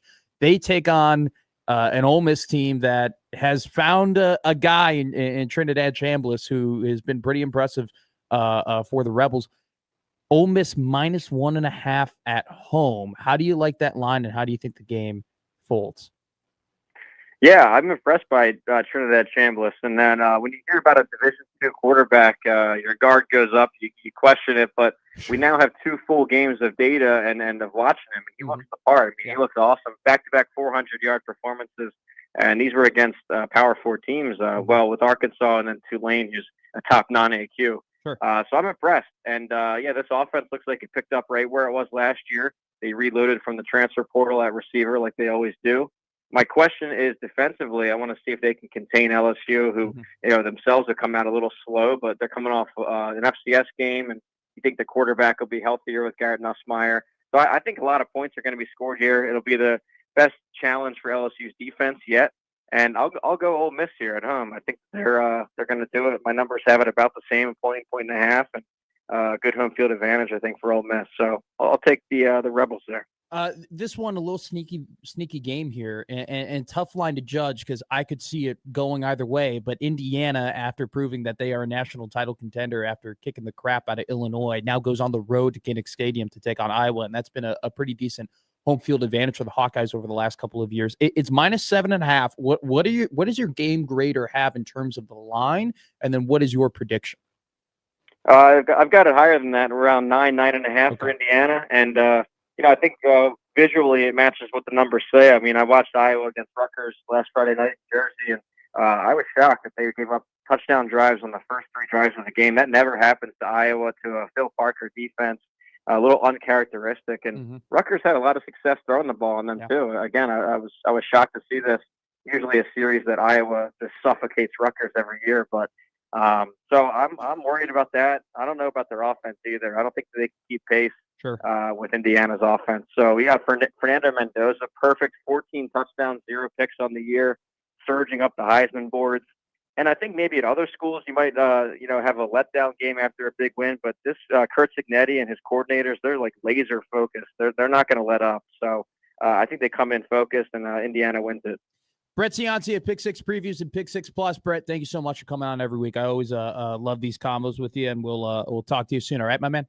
Hey, thanks. Enjoy the games. Yep, we'll do. Talk soon. And Brett Cianci of Pick Six there. I mean, like I said before, this is going to be a Saturday where if you have a fall wedding, probably don't be friends with those people anymore. Banger after banger, especially in the Big Ten. I love that. What Brett did there, talking about the Washington and Ohio State game, that is going to be one to watch. Washington has very sneakily put together some of the best numbers in all of college football, and they're gonna meet an absolute Goliath when they take on the Ohio State Buckeyes. But thankfully, they are at home. And speaking about that, Ohio State and Washington, we move to a guy who has that on his board this week, Mr. Lee Sterling of Paramount Sports. Lee, how you doing, my man? I'm doing great. Told the wife we got an invitation a couple of weeks ago I have a cousin getting married in Salt Lake City. Haven't seen him in 6 years with his daughter. My wife looked at the invitation and then she went quickly to my schedule. I have a schedule board. Okay. All the games on TV. Sure. And she looked at the date and she goes, I guess we'll be sending a gift. I'm like, absolutely. Absolutely. I'm telling you, if you have somebody who scheduled a wedding this week, you are no longer friends with them, especially if you're a football fan. Hey, you've been killing it this season. Yep. We had a bit of a rough week last week. Yep. We don't care. Yep. We're Illinois. Yep. We're goldfished. We have short-term memories. Does not matter. Overall, you've still been absolutely killing it too. So let's start with, look, I'm a Big Ten man, but this is the game of the week. Alabama takes on Georgia. Georgia, look, we talk about Ohio State having a Michigan problem. Georgia might have an Alabama problem, but still at home, they are a 3-point favorite. What say you, Lee? Yep. So a lot of people thought this line was going to open up like 4.5, but if they did, everyone's going to jump on Alabama. The Sharps know, if you watch Georgia, this is not the same team. They give them credit. They beat Tennessee, but there was probably 8 or 9 plays in the last 7-8 minutes of that game. Anyone goes Tennessee's way, they win that game. So I think Georgia's good. I just don't think they're near where they were a couple of years ago. In fact, since the start of last year, first game of last year, 3-12-1 against the spread. Kind of tells you where they're at. So the odds makers usually get it right, not rankings. And also Alabama. They had a rough first game against Florida State, gave up 230 rushing yards. But I think that they've improved. A lot of teams improve the most from the first to the second game. They're getting better each week. Their running game has not been great. Georgia run defense allowing just 2.7 yards per carry, but the Tide gets back running back Jam Miller for this game. And I think Alabama's receivers, except for, I would say, Ohio State's trio, I think are right there. They're that good. Yeah. So I think Alabama gets it done here. Wrong team favored. Alabama in an Alcoa, I'm going to date myself, but an Alcoa fantastic finish, 28-27, just like last year. Indiana goes on the road to Kinnick. Lee, is this a weird line? Did the house get it right? I mean, mine only -7.5 for Indiana, who look like a national power, but you have to do respect Iowa and their home field advantage.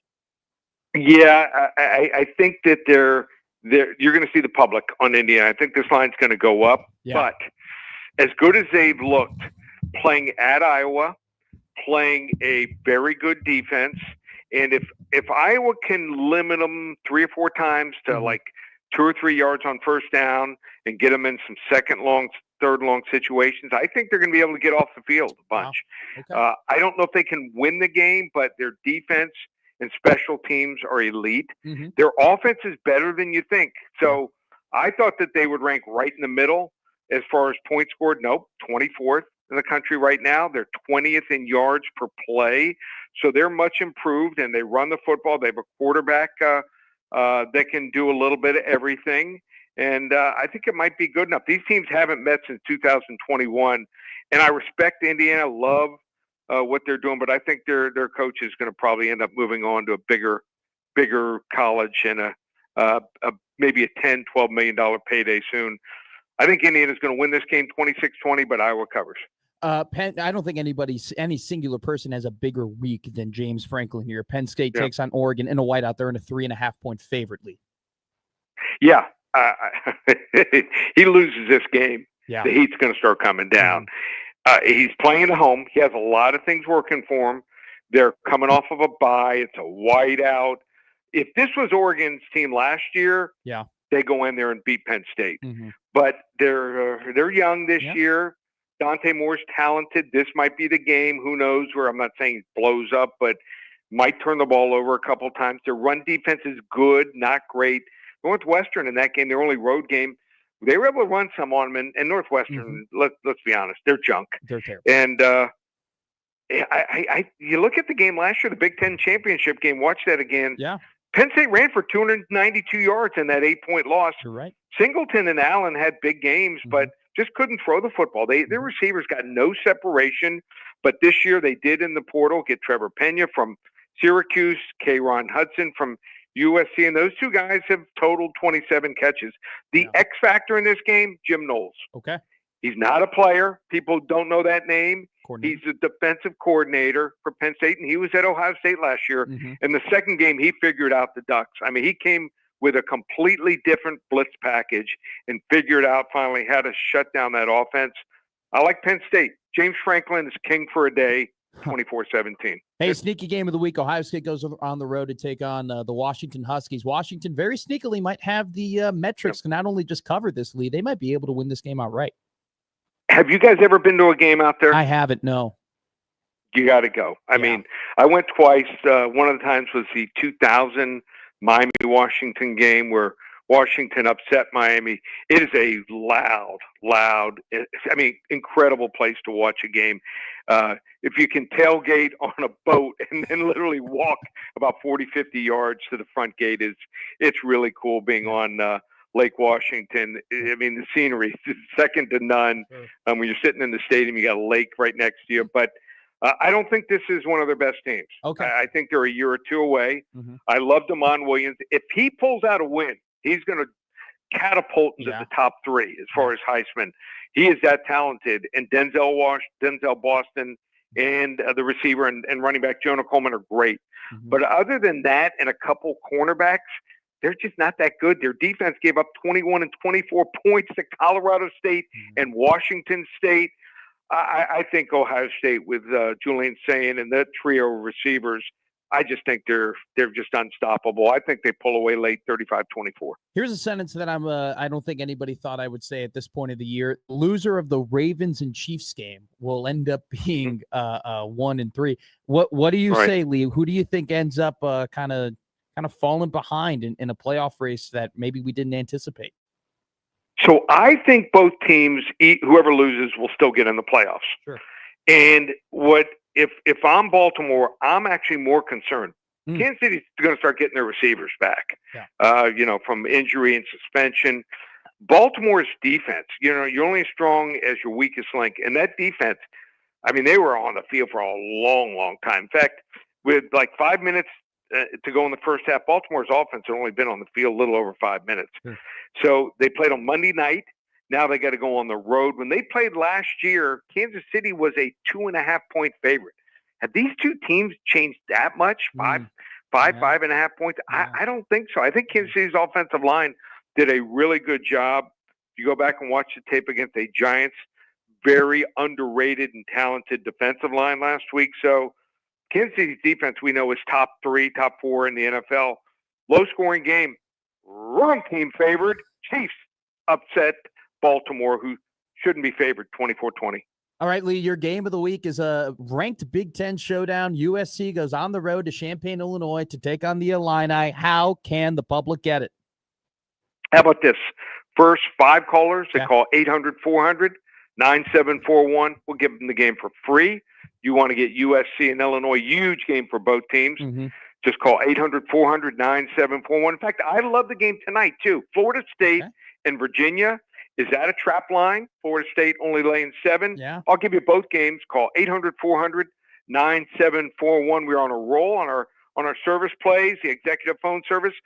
6-0 since Sunday in the NFL. So you want to hop on board, you can get the entire week of our phone service. 13 to 15 plays from tonight all the way through Monday night. Use coupon code SAVE100, just $97, or not October coming up, call it Locktober, $497 for everything through Halloween night. Use coupon code SAVE100, ParamountSports.com. Lee Sterling, Paramount Sports. Lee, you are the man. Thank you so much. We'll see you next Friday with hopefully more winners. Coming up next, we continue to honor our friend here on Gary and Matt.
Matt Verszall joins us every Monday. Off to Chicago for the Cubs opening day. Are you going to go to the game? Oh, yeah. Okay. Oh, I have plan A and plan B. So plan A was to get tickets. Well, I better get plan B ready. So on the internet, you can buy like a grounds crew outfit. Oh, can you imagine if just as you're watching the game, you pan, there's just me leaning against the tarp? Or then you're kind of, then in your head, you're kind of praying for a rain delay because you know I'm gonna have no idea what I'm doing.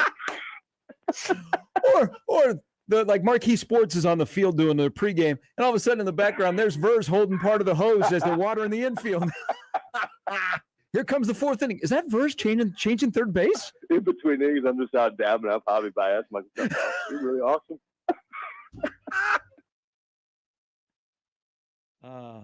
Yes. Welcome back in. 8:05 on Gary and Matt on a Football Friday fiesta. If you missed Matt's chat with Brett or Lee Sterling, they'll be up on the radio replay page, along with everything else. A rough morning for all of us, but that makes us laugh, man. That's what so good. That's what Matt Verszall did. He made a lot of people laugh and impacted people's life. And, you know, terrible night last night. Rough morning, but again, me personally, thank you to everyone that's talking about our friend and our colleague here at 1620 and sharing stories. Also, pray for Verz's mom, his sister Meg, whose husband is Ben, who also played at Nebraska.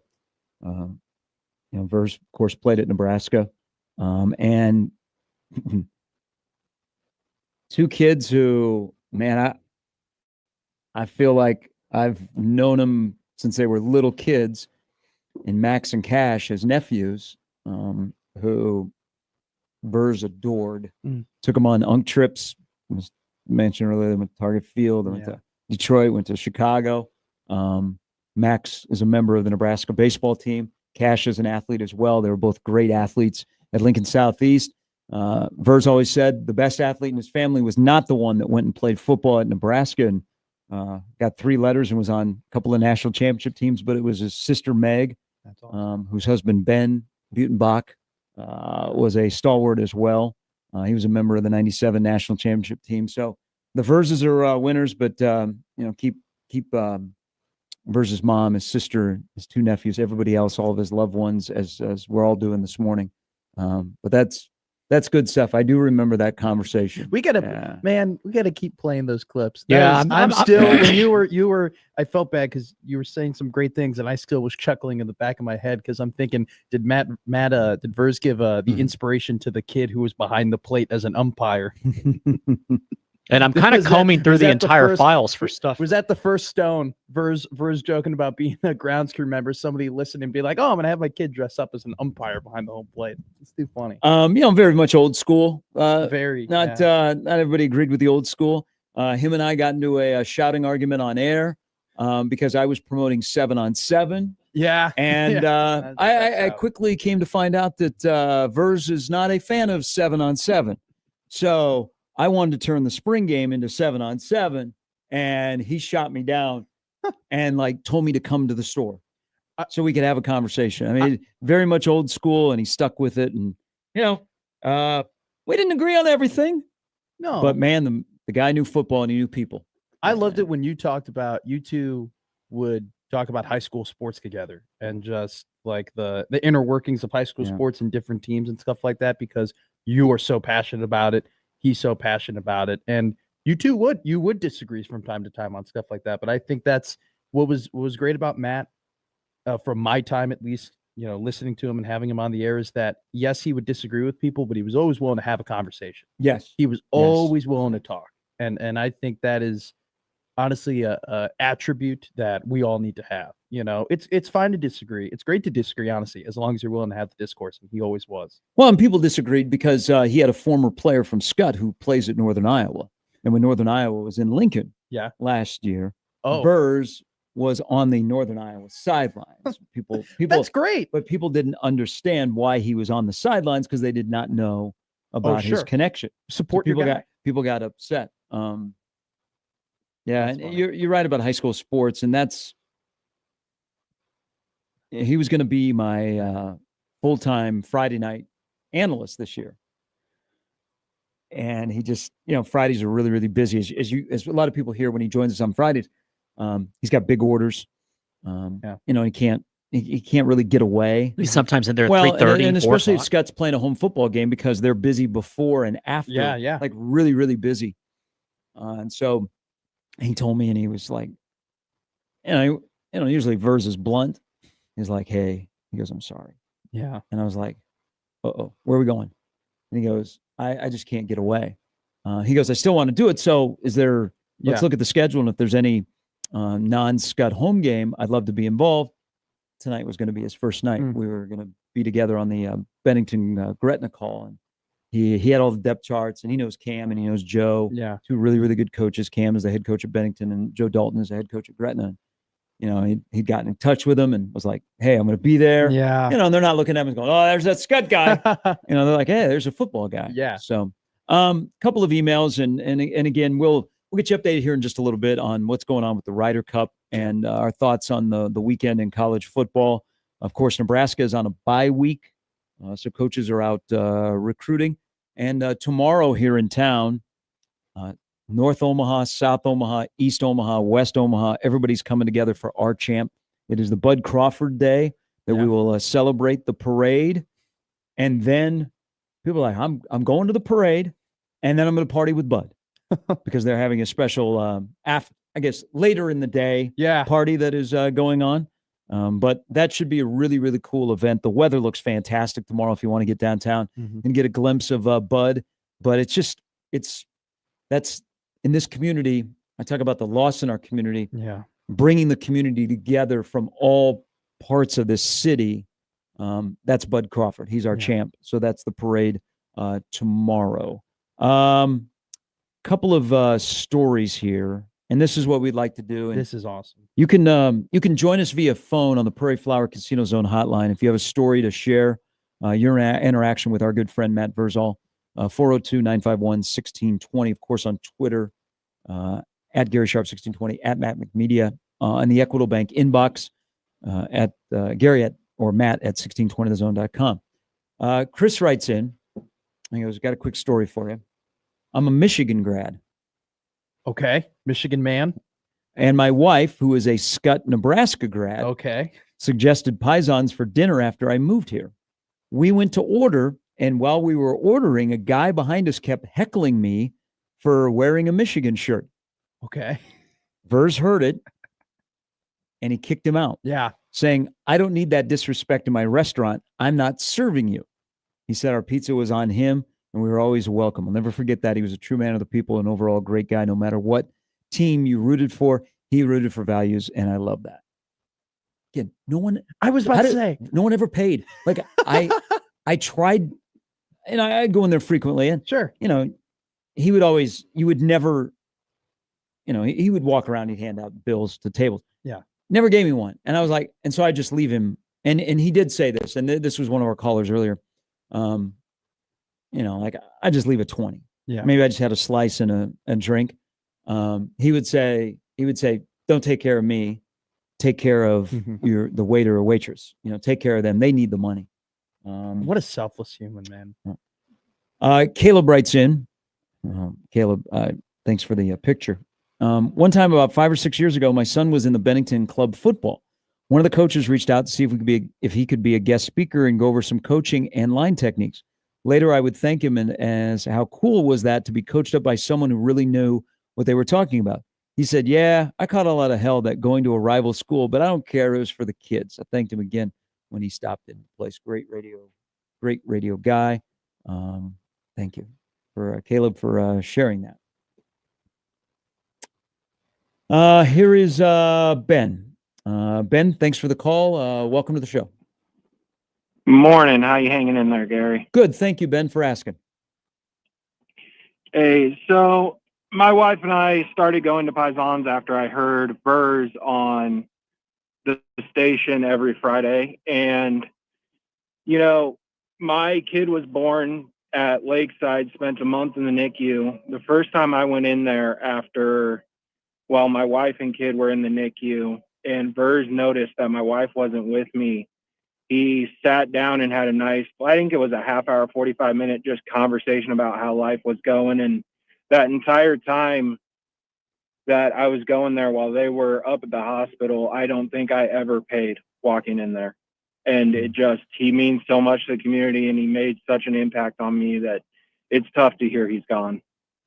Ben, thanks for sharing the story. Somebody off air called me during the last half hour. I said, you gotta tell the story. So the other day,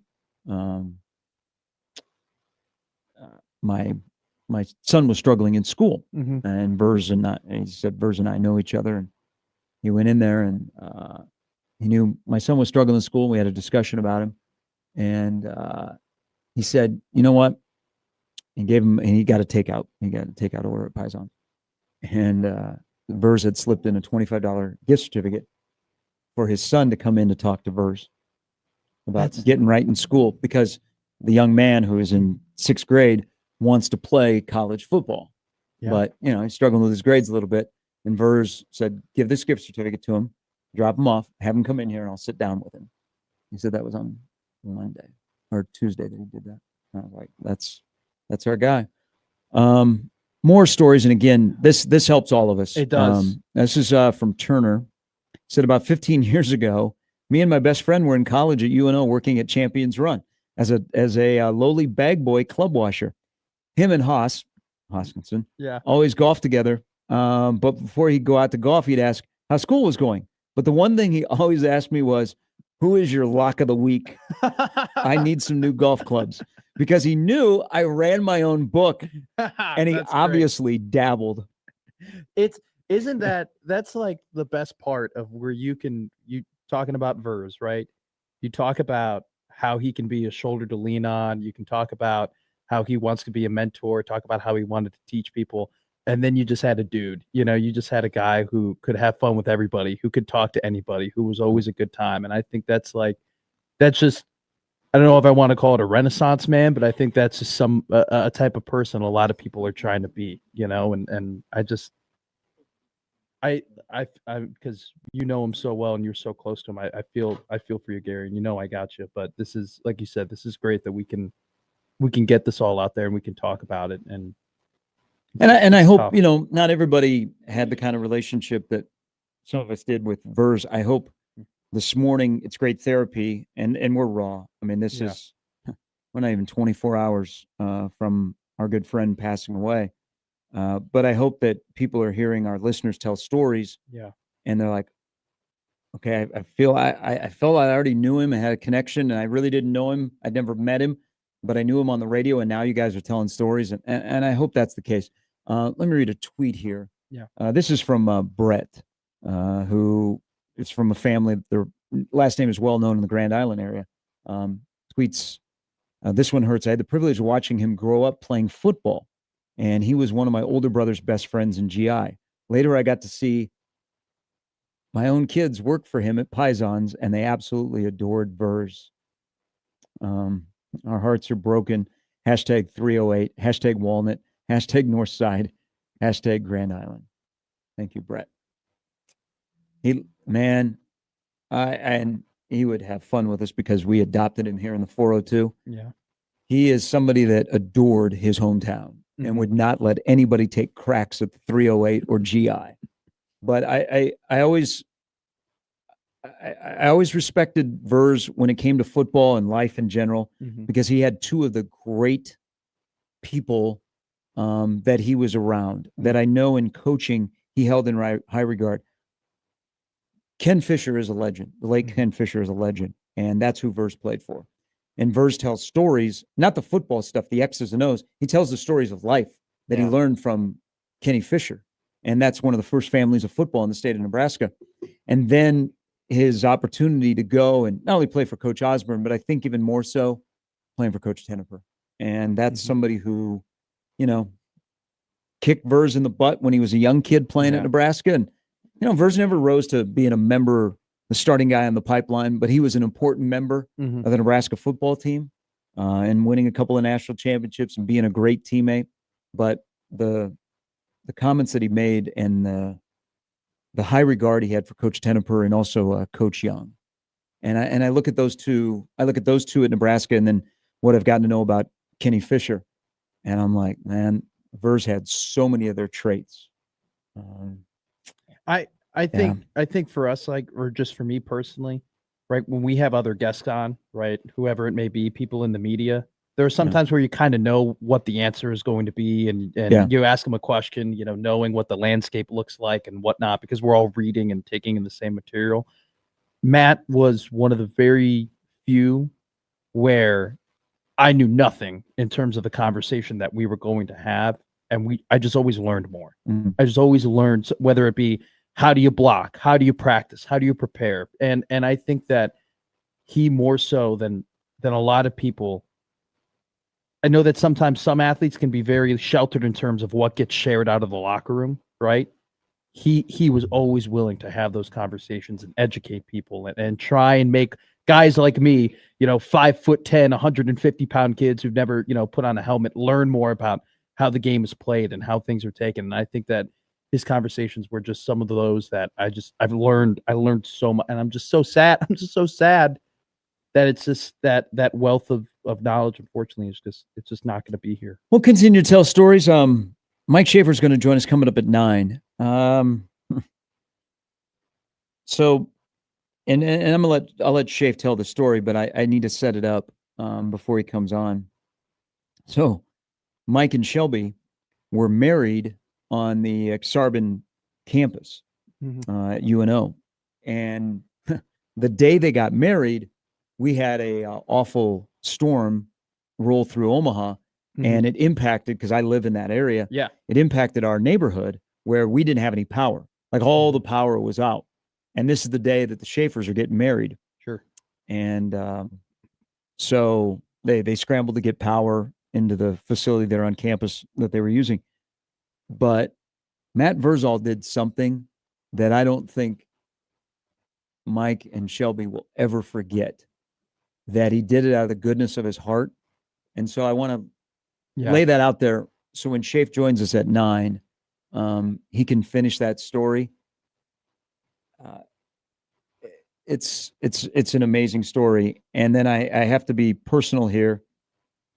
I don't know what 9:20 on is going to look like this morning, because that's when Verz was usually on the show. Only missing 4 times in 13 years of coming on to be part of our Friday experience. So that's ahead. But before we hit a break, let's chat with Eric. Eric, thanks for the call. Welcome to the show. Hey, what's going on, guys? Just, it's terrible news, known Matt since, the Lazari days and everything. And I really hope, can you tell? Hey, hold on, E. Can you tell Lazari stories? Because the Pisons is about the kids and we're adults and we're running a business. The Lazari stories are, we are fresh out of college and it's a bunch of buddies running a great pizza shop in Lincoln. Yeah. And it was, we could write some stories about what happened there. So if you'd like to share a Lazari story of late night. Yeah, go ahead. Go ahead. There's probably nothing you can share on the radio, but true. Many a late nights. But I don't know how you can express like how much of a hub Pisons is, like in Omaha, and like how much that'll be missed. And I don't know if they're going to be open today. They are, but they are not. Okay, because whenever they reopen, I think everybody needs to make a concerted effort to go out there and really support whatever they have going on. And he was just a hub of the community, He's just one of those larger than life guys that, like he was more than just pizza and football, like he just connected with people, and he will definitely be missed. And I feel real bad for you and Damon specifically. I know how close you guys were to him, so just he'll be missed. He was a hub. He was a hub of Omaha sports, and it's going to be weird being over there in that area and knowing that he's just not around anymore. So we'll whenever anybody We'll find a Hey, way. whenever anybody gets a chance, get out there and pay your respects and do what you got to do. Thanks, guys. E, thanks for the call. And as I said in our open, I feel, man, not only for everybody that interacted with Verz, whether in the business world, the football world, just life in general. And we all say keep him in your thoughts and prayers. And Verz's mom and his sister and his brother-in-law, and Ben's a great guy, man. But the nephews are there, all of his teammates, but one particular teammate in person who Eric brought up. This is rough for Damon. This is really, really rough for Damon. And I don't know. Man, Verz from her being a little girl, his daughter Zoe, him and Jay, and they're wonderful. Zoe, like Verz had adopted her. And that's going to be tough, but we're all impacted by the pizza man. And of course him being one of the family here at 1620. So we'll take a quick break. We'll come back. We'll share more stories. I promise that we'll talk about the Ryder Cup. It is an amazing weekend of sports. We'll go through our sports weekend with definitely a heavy heart. And I know a lot of coaches in the community will coach tonight with a heavy heart. And Scott is not playing at home tonight. They actually are at Elkhorn tonight. For Maddie Turman, that's going to be tough for those Scott kids because Matt, even though he was not full-time coaching them this year, had everybody knew him, and he knew all the kids at Scott, and that community as well, which is tight knit, that has Matt's fingerprints all over it and his big heart all over it as well. It's Gary and Matt with Jimmy, 1620 The Zone.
All right, welcome back in. Gary and Matt with Jimmy on a Football Friday fiesta. As we all have a heavy heart with the passing of our good friend, our colleague, Matt Verszall. So we'll continue to share stories that all of you want to share. We'll weave in a little bit of sports. The Ryder Cup, the foursomes went off this morning. Chance in the darkness at 5 a.m. in New York of USA. But the Euros are doing well. Yeah. This is DeChambeau just had that putt, and that if that had gone in, that would have been massive. But I mean, what were the odds? Were the odds for America to win? I thought it was the close was they were just a slight favorite, correct? They're minus 140. Really? Yeah. So I think it's anti-American to bet against the USA. So I left this alone, but I had the feeling because of the guys that the Euros are returning, that it would be like a 15-13 instead of a 14.5 to 13.5. I don't think it would be un-American, only because the only American thing is really being a capitalistic society. And if I'm being honest with you, if you were to look at an opportunity, they were plus 170. If you were to look at an opportunity and cash in, that would have been very American of you to make as much money as you possibly can. And then you could have been able to afford a beer at Bethpage. How much is it? Well, I think it's normal. What is it? Is it 11 bucks? Like for a 12 ounce, it looks like $15 to $18. Yeah, that's about right. Whoa. No. Whoa. Yes, that is high. That's high. But we become used to these prices when we go to sporting venues. See, but this is how they get you, Gary. You can't become used to it. Because if you become used to it, you don't complain anymore. And then when you don't complain, then they keep charging you $15 to $18 for a. But I don't think that's true. Because gas prices went back down to $1. Yeah, we just kept screaming into the air. But I don't think they're going backwards. I don't think they ever drop the beer prices unless it's happy hour. But they don't. They don't really have happy hour at major league venues. Well, you might go to a minor league place in the first hour that the gates are open, get a little cheap beer on Thirsty Thursday. Did the Miracle ever do a Thirsty happy Thursday? Hour? Okay. Yeah. Dollar Thirsty beer. Thursday in minor league baseball is enormous. Dollar beer night at a Lincoln Stars game was an absolute gong show. And it was it was a gong show in the best way too. And the sneaky part about the Lincoln Stars dollar beer night, you also got $2 margaritas. So if you wanted you can mix even better. Mix and match, right? What's the worst that can happen? Turn into Matt McFarter at the Lincoln Stars game. So nothing's changed, is what you're trying to say. No, nothing. And we're back. So Bryson, before we came back, we have the Ryder Cup on NBC Sports, right? I think. Or is it USA? This is USA. Okay, so USA. Morning sports is always the best. Morning sports is great. I couldn't agree more. So Bryson DeChambeau on 10, down 1, had a putt to win the hole, and they ended up having the hole. But is there going to become a point, because he teed off, like everybody wanted him in the first foursome, because just bomb it. Yeah. Opening tee, just bomb it. Is he ever going to get to the point where we talk about him as being a really good golfer, or is he always going to be a circus act? Because he is looked at as a circus act. But by the way, the circus act he's won at least one major. So isn't and his game has changed. Isn't that good though for golf in a way that he's a circus act? Yeah, you need a guy that's recognizable. You need a guy that's electric. You need a guy that maybe like what's a great example of like an athlete that wasn't always the best, but you always tuned in to watch him play. Like that's like I feel like we've had that across sports, right? Like here's a good example. But do any of those turn in from a circus act to a really like near the top of their profession? Okay. Darren McFadden. And Bryson isn't very far away. Darren McFadden was a little bit like that for me, where it's just like he wasn't. Arkansas running back? Well, he wasn't. God, he was great in college. He was that 07 really season. In the NFL, though, he wasn't like ever the best running back or anything like that. But I loved watching him play so much that I was like, I don't care. I'm going to draft him every single year on my fantasy football team. Him and Rashad Mendenhall were always the number 1, number 2 running backs on my team because I love them so much. You need a guy that isn't necessarily same season. The best, but it's super entertaining. Hey, what's up with the Arkansas is getting a lot of love as we get closer to the noon kickoff between Notre Dame and Arkansas. Their quarterback is a dog. Green is a good player. He's a dog. It's Notre Dame's defense. It's just nobody trusts Notre Dame's defense. That's really what it is. Christian Gray was supposed to be like the best cover corner in all of college football heading into this year. They've just absolutely fallen apart. So it's not that Arkansas is good. It's that Notre Dame might be that bad. which, by the way, the total on that is 64.5. It opened at 62.5. So that's moved up 2 points. Yes, I'm taking it. So straight up noon. I imagine it might be a little bit muggy. A little bit. It's supposed to be Northwest warm Arkansas? up here. I think it's going to be pretty hot. What's the weather going to be like in Champaign? Because USC is playing at 9 a.m. You took the money from the Big Ten. No complaining. Okay. I think But, we all can complain if we're going out there and playing at 10 or 11 o'clock body clock at night. That would be worse. But if they're coming this way, you took the money. All right, stop complaining. 78 degrees at kickoff. Okay. Drink your water. The humidity is going to be at 50%. Students so- start drinking Pedialyte now. Well, the students don't go to Illinois football games. Haven't they started? I thought they had they sold Come out their on, student yeah. season Okay. tickets this year. If Bert tells me to go, I'm going. Oh, this is a Northwestern guy ripping on the downstate school. Okay, That's true. I wanted to go to Illinois for the Nebraska kickoff Oh, game. I thought you to college. Yeah, I know. I Hell was no, like, I didn't want to go. You know, I Lou wasn't- Tepper when I was. I want to let everybody know I wasn't even allowed to apply to Illinois. Because you couldn't get in? No, because I could get in. Because Could you get into Northwestern? Hell no. Oh, are you sure? Absolutely You not. went to a all boys prep school? I had a 3.3 GPA with a 29 ACT super score. So That's a slight flex. A lot of stuff just happened there. Yeah. That's just me when I open my mouth. There's a lot of Keep it moving. There's a lot of stuff. Keep it moving. Man, Patrick Cantlay, who I Some thought of these are would, too would easy. rack up the most points for the U.S. Well, no, he's taking forever to hit. That's why it's happening. Illinois, they don't They go actually to are now up one. The student- through 8 against McIntyre and Hovland. the students Him who and Schauffele are playing together. 80% of them are in sororities and fraternities are more worried about their blocks and flirting and playing beer die and going to Legends Inn and getting absolutely as drunk as possible. This is in More- Illinois. More than more than they are No concerned wonder of Bill actually Self going left to for the game. Kansas. Why is that rad? I'm just talking from a football perspective. Their students don't care. Their students are the biggest fair weather fans in all of college football. They did not give a damn about that team. Well, I'm for sure, yeah. years. And now Brett showed up, and now it's like, all right, Illinois is all about football, and then they're having watch parties. I'm sure there'll be a huge contingent that will jump off the bandwagon if they get beat 63-10. I don't know. I think most of them are looking for basketball season to start Yeah, I was after gonna that say, bludgeoning that happened. That is a sport that they do show up for. Dave writes in as we're sharing stories about Verz from a previous Nebraska Public Media Championship football telecast when Verz dropped "Are You Serious, Clark?" It was in the state Class A game a couple years ago.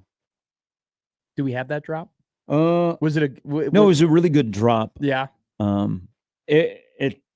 I think at the time I was thinking he's had that sitting in his back pocket for a while, and he's just waiting for a play to happen where he can drop that. The kid's name is Clark. Sure. Yeah.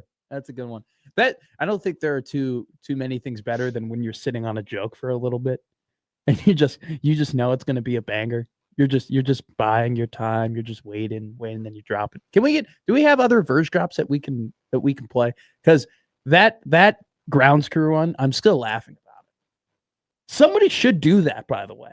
That would be a great like in the age of TikTok, wouldn't that be TikTok like viral of a guy when as a grounds crew member? Because everybody dresses as players, everybody dresses as referees. You dress as a grounds crew guy. Mm-hmm. That's legendary. So Matt writes in, and thank you for this. I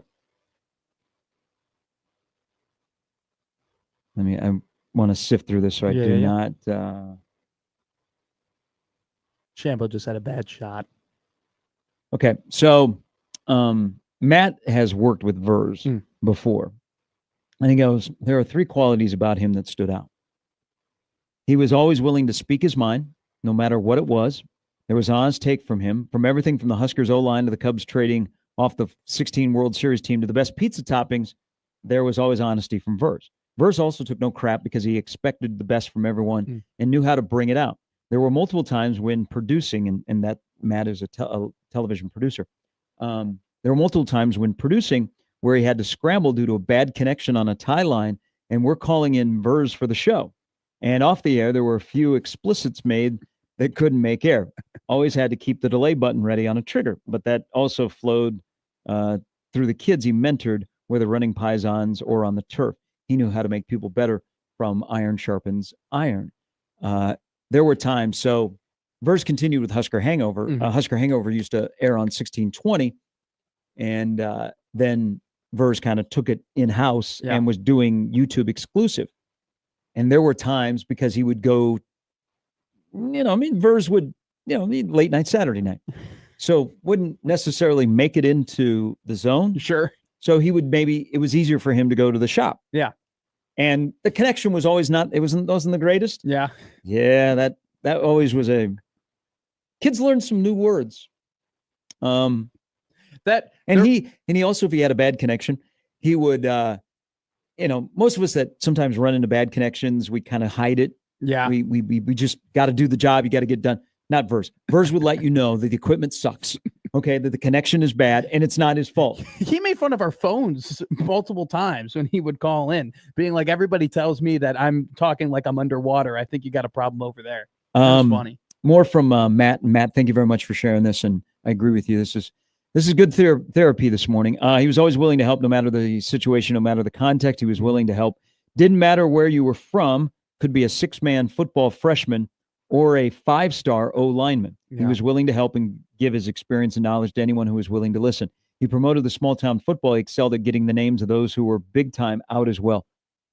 Great point, Matt, because that was Wednesday, as we were getting ready for our broadcast tonight, we were going over some of the names that he was, and he knows Bennington and Gretna really, really well.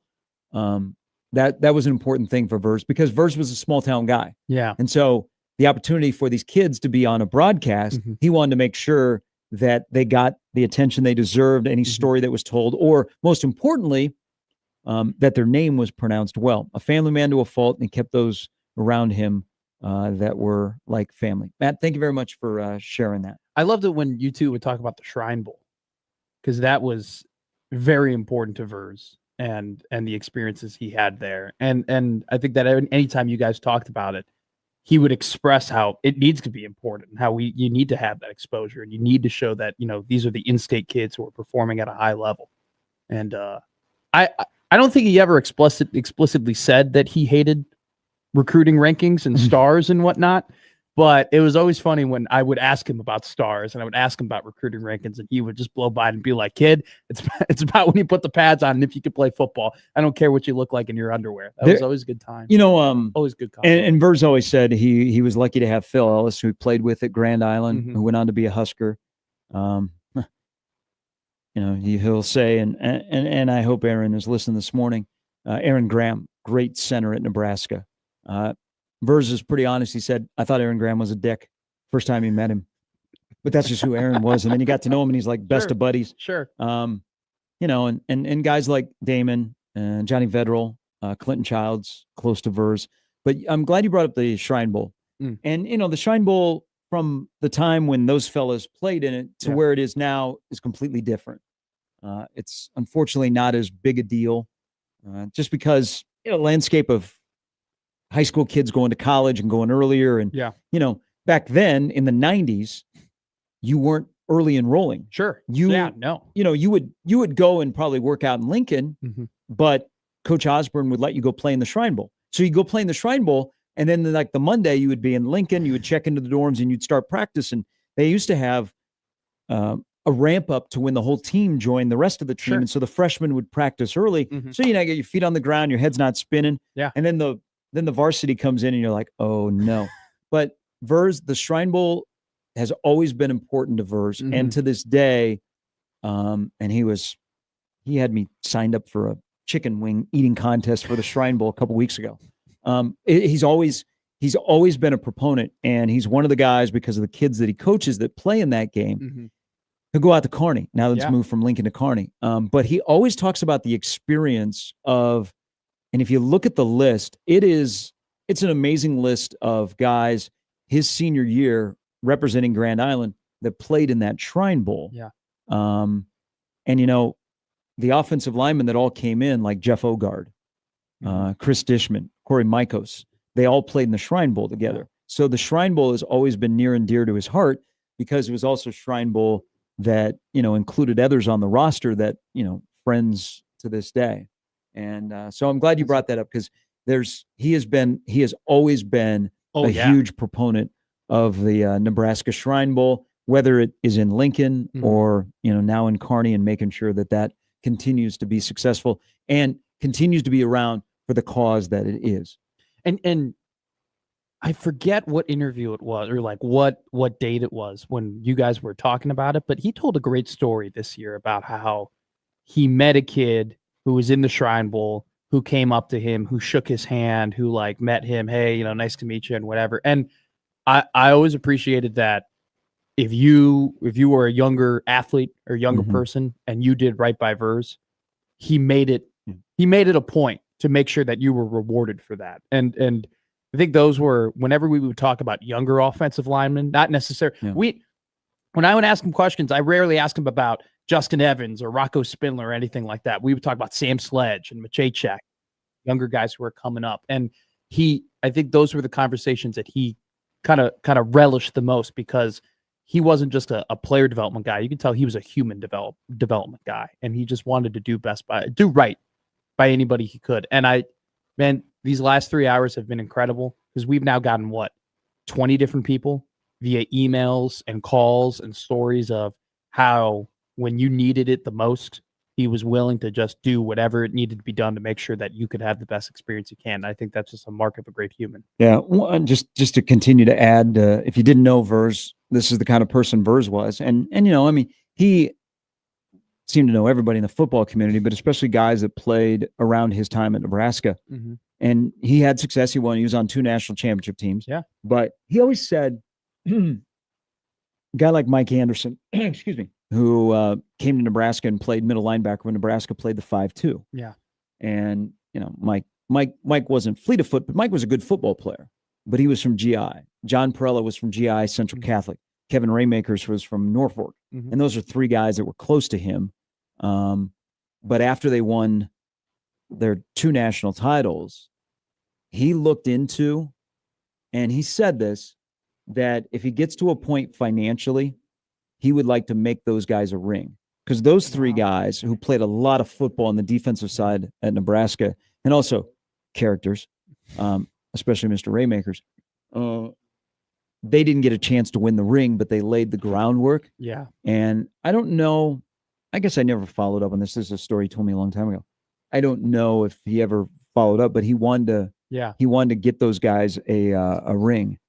But that whole core, Grant Wistrom, the Peter brothers, Chris Dishman, who probably doesn't get enough credit for how phenomenal a college player he was and had a nice career. And I saw Dish's Facebook posted yesterday, and he shared a picture. They still do this, but you don't see it as much. So I guess you see it, but yeah, I don't know. I guess I recognized it a lot more. They would do position group pictures. Mhm.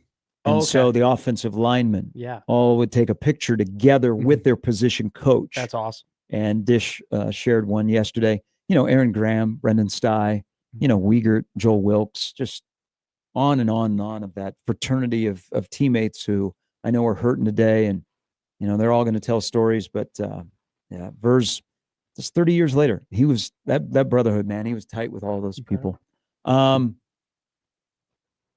I think I know who this is. Is this who I think it is? Let's take a break. Stay right there, caller. Because we'll share another Verz story when we come back. Mike Schaefer's coming up in the last hour as here on Gary and Matt on 1620 The Zone.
All right, Mike Schaefer will join us after the top of the hour. Back into a game week next week as Nebraska gets set to take on Michigan State.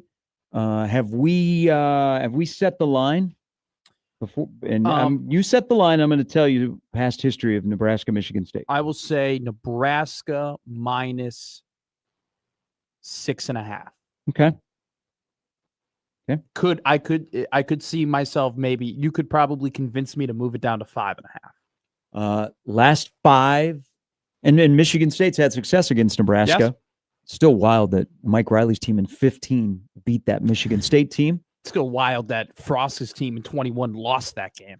Yeah. Okay. So it's It goes both ways. Yeah. That was also the night in 15 that somehow I got engaged in a heated Twitter conversation with Jamel Hill. How? She's Michigan State. Okay. And so, the play in that game with Brendan Riley out of bounds. Sure. People at Michigan State lost their mind.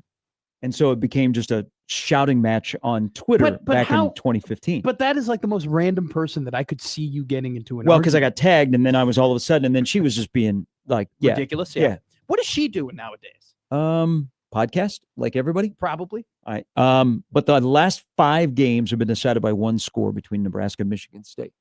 Here is Doak. Doak, thanks for holding. Tough morning, but thanks for the phone call. Yeah, man, it is. I know who you thought Yeah, it was, but yeah. so I actually got the nickname based off of him from DJ. I worked for DJ Yes. in the late 90s at Lazari's, and then that's where I met Verz. Verz was swinging beers for Budweiser and would come into the shop all the time. I think for the first 5 years I knew Verz, he didn't know my real name. He just always called me Doak. So then Verz bought Lazari's and the bar in downtown, and I worked at all the establishments for him.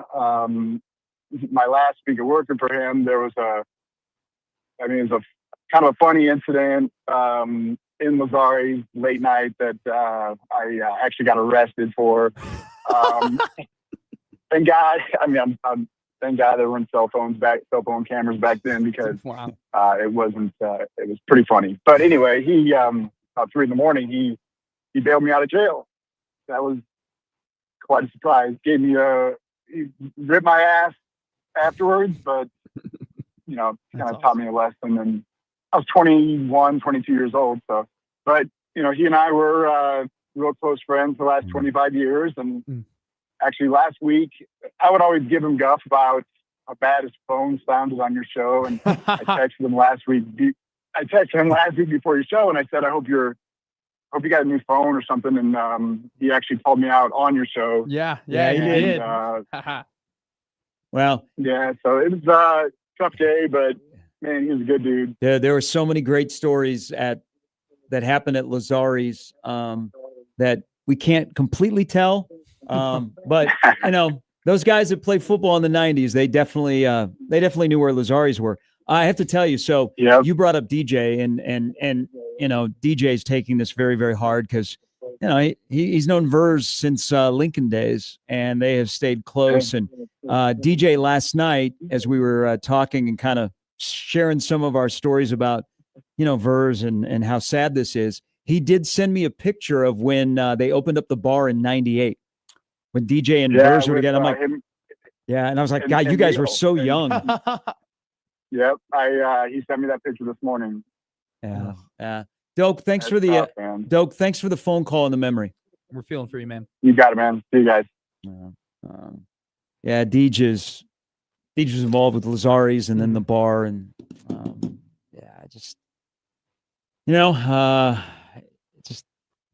I'm glad tough for everybody. Our teammate, a friend, a brother. Yes. I'm glad though that we can have this and laugh, and remember the good things, man.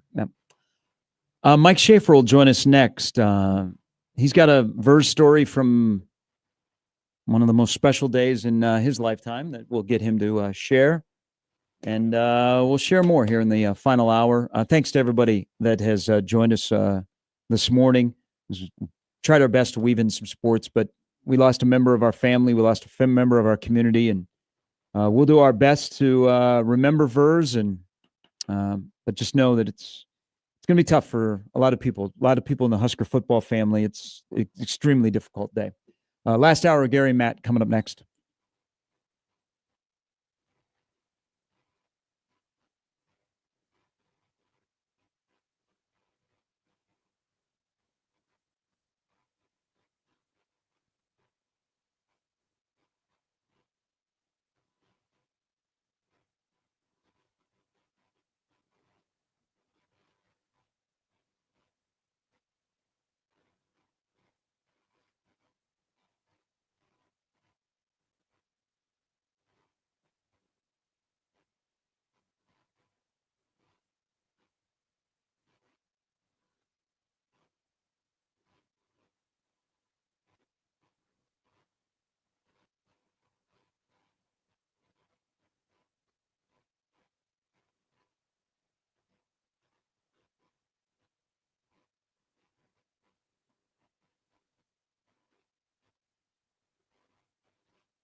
Before we get to Mike Schaefer, I want to tell you another story, and I thank him for listening this morning.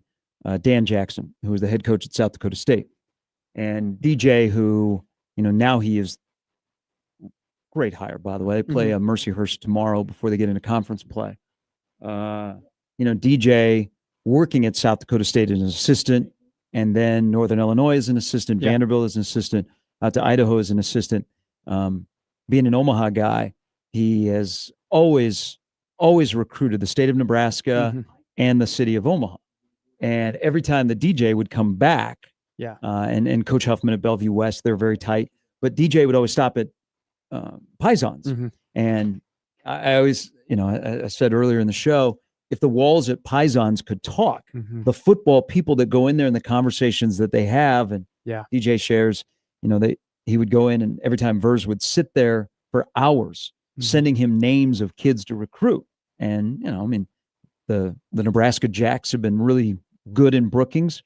But DJ adds this. This is another thing about Verz. He said he sent 2 pizzas to Brookings before our first game this season in DJ's debut Wow. as the head coach of the Jackrabbits. That's pretty damn cool. It's just another part. And somebody else who has got a story and has known him well. And they butted heads from time to time over recruiting and other things. Yeah. Mike Schaefer from Husker 24/7 joins us. Good morning, Schaefer. Morning, guys. It's a heavy morning. I want you to share, because I kind of set it up. I mean, Verz has a special place in your life because the biggest day of your life, he did something incredibly great for all of us that were at your wedding reception, but I think showed how much he loved you. Yeah, I mean, he's there's nobody like him. I mean, I went to him and talked to him about having Pisons provide the late night food at our wedding. Yeah. And I was like, yeah, we'll take 6, maybe 8 boxes of pizza. I'm not sure. He looked at me and he's like, Mike, you're an idiot. I'll handle this. You don't know what you're doing. I'm surprised Shelby lets you out of the house. The usual kind of stuff you would get from her. Sure. Where it's never just one thing. You're just getting piled on before you know it. Like, initially you're insulted and you laugh, and then he's got 3 more that follows it. That's just kind of who he was. And, he makes sure all that pizza gets there. He was invited as a guest to the wedding, but he also, and Gary, I don't know if you remember this, he got selected to be a coach, like a coach, counselor, and almost like a student at this football camp that was put on for coaches down in Dallas. Yeah, an offensive line camp. And so a bunch of former NFL offensive line coaches and players and college coaches and high school coaches are at this thing. And he was all worried that I was going to be upset that he wasn't going to be at the wedding because he had this great opportunity. And so I immediately let him know to go pursue that because anybody that knows him knows that coaching matters a lot to him. And it was a great opportunity and he loved every second of it. But he was also, at the same time, same day, checking in to make sure that the pizzas got delivered, that the people did the right job, that the right pizzas got there, that they were displayed properly. I mean, he was, perfection on purpose describes his mission in life. And just a truly, truly unique individual that, you meet people and they're just a character. That's just who he was. I mean, yeah, and it wasn't just 6 pizzas that showed up. Yeah, no, I mean he brought probably 15, 16 pizzas. Wow. They're all gone by the end of the night. I never had a slice of pizza. I mean, and so when we would hear years later from people that were from out of town or from wherever, oh man, that pizza's really good. What was it? And you would tell them, and they would go there and they would have it and they would meet Verz. Because that's the thing. I went to Pisons. He was always there. He somehow was everywhere all at once. He could be in a charity golf tournament while also putting together the pizza and telling stories up at the bar to anybody that would come by. I mean, he could be coaching on Friday nights in Scott, but also still somehow be somewhere else at the same time. I mean, he just had that kind of presence. He was that kind of individual. Yeah. Transition here. Speaking of high school and coaching, the result didn't go the way of the Nebraska wanted on Saturday, but a plethora of high-level prospects. The general vibe coming out of the big recruiting weekend for Nebraska was?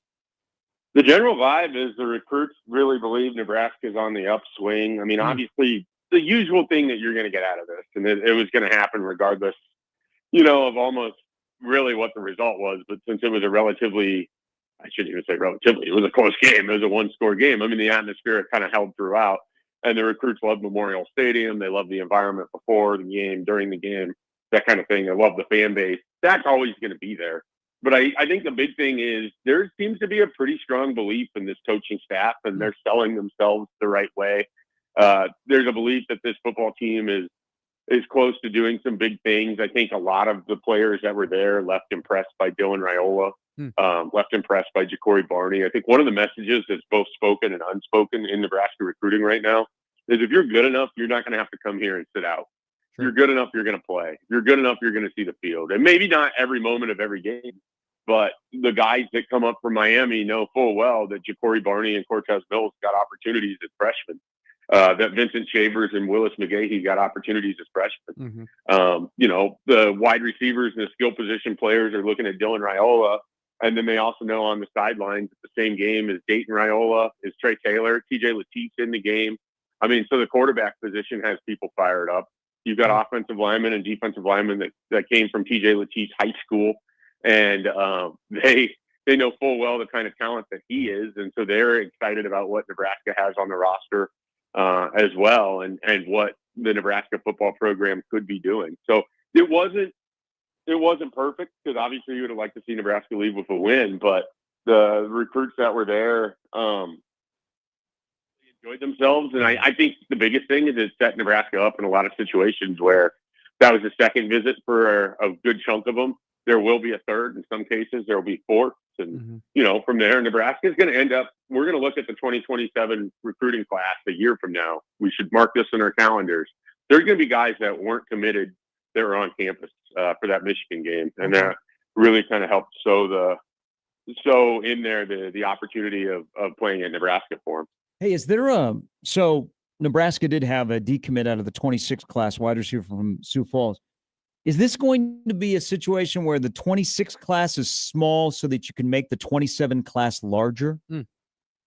I don't think so. I think the 26 class is small so they can be relatively fluid with the transfer portal.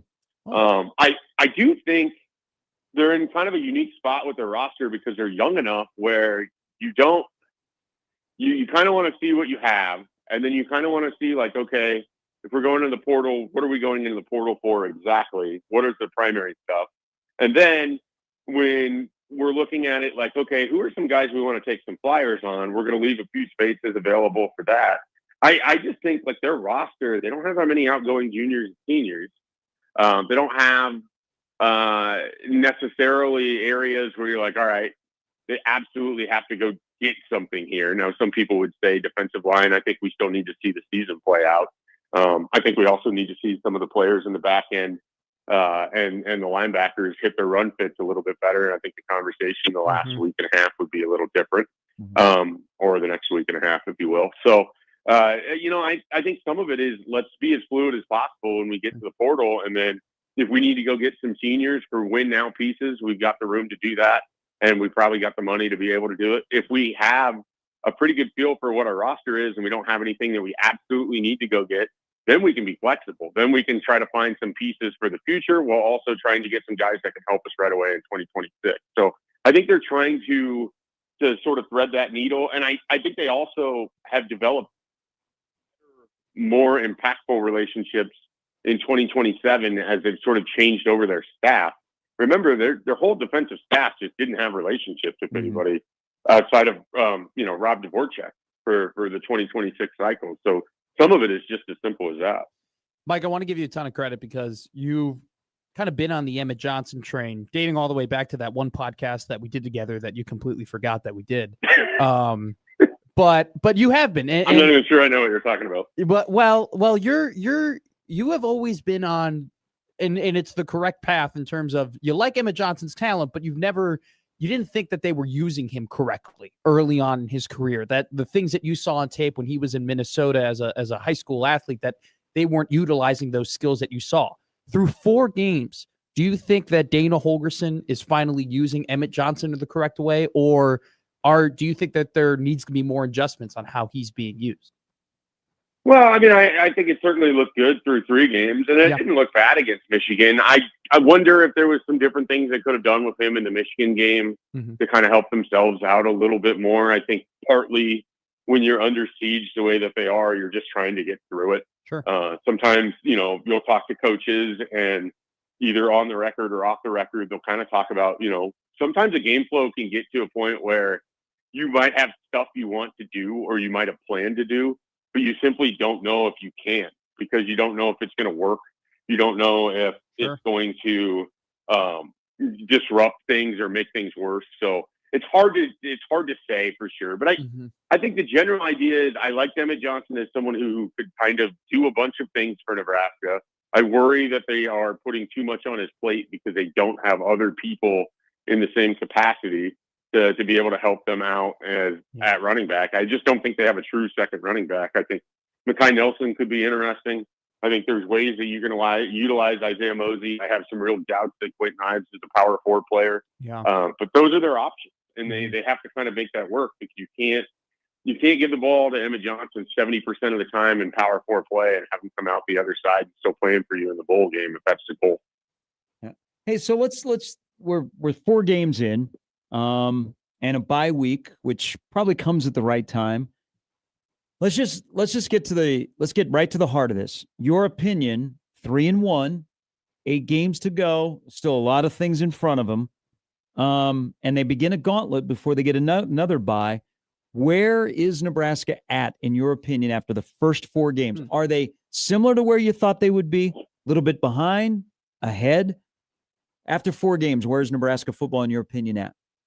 They're right in the range where I thought they would be. I mean, I had them beating Michigan and then losing to Michigan State. And so if they take care of business next Saturday, they're exactly where I had their record going into that Maryland game, just a slightly different way of getting there. So I felt like this is a flawed team that has some talent that could, play some good games this year. And I think we're still going to see that. Like I think what happens sometimes is when the first loss comes around, it for some people feels so large that they're unable to kind of process, like, this is just sort of what you expect to happen for a team that everyone's predicting to go 8-4 or 9-3. I mean, they got to lose football games to get to their 8-4 or 9-3.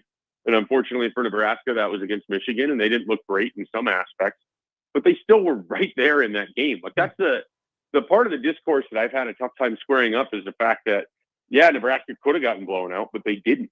Yeah, Nebraska gave up 286 rushing yards or whatever it was, and they still lost by 3 points. Yeah, Nebraska got sacked 7 times and still proved for 300 some yards. It doesn't mean that there aren't things to work on. It means that there's enough talent that even when the game flow isn't exactly as you want and you dream, they still have the opportunity to go win and play quality football and survive because they have the ability to do it. They just have to show us that they can get those wins, and they'll have that opportunity as the season goes along. Mike, you're a straight shooter, and so I've kind of been making this observation, but I want to know that if you're with it, if you're against it here, because you're a college football guy who also loves the NFL, and you and I both, we've kind of seen this transition into college football being the NFL light, right, with the salary caps and the money and the how you got to pay players to get players.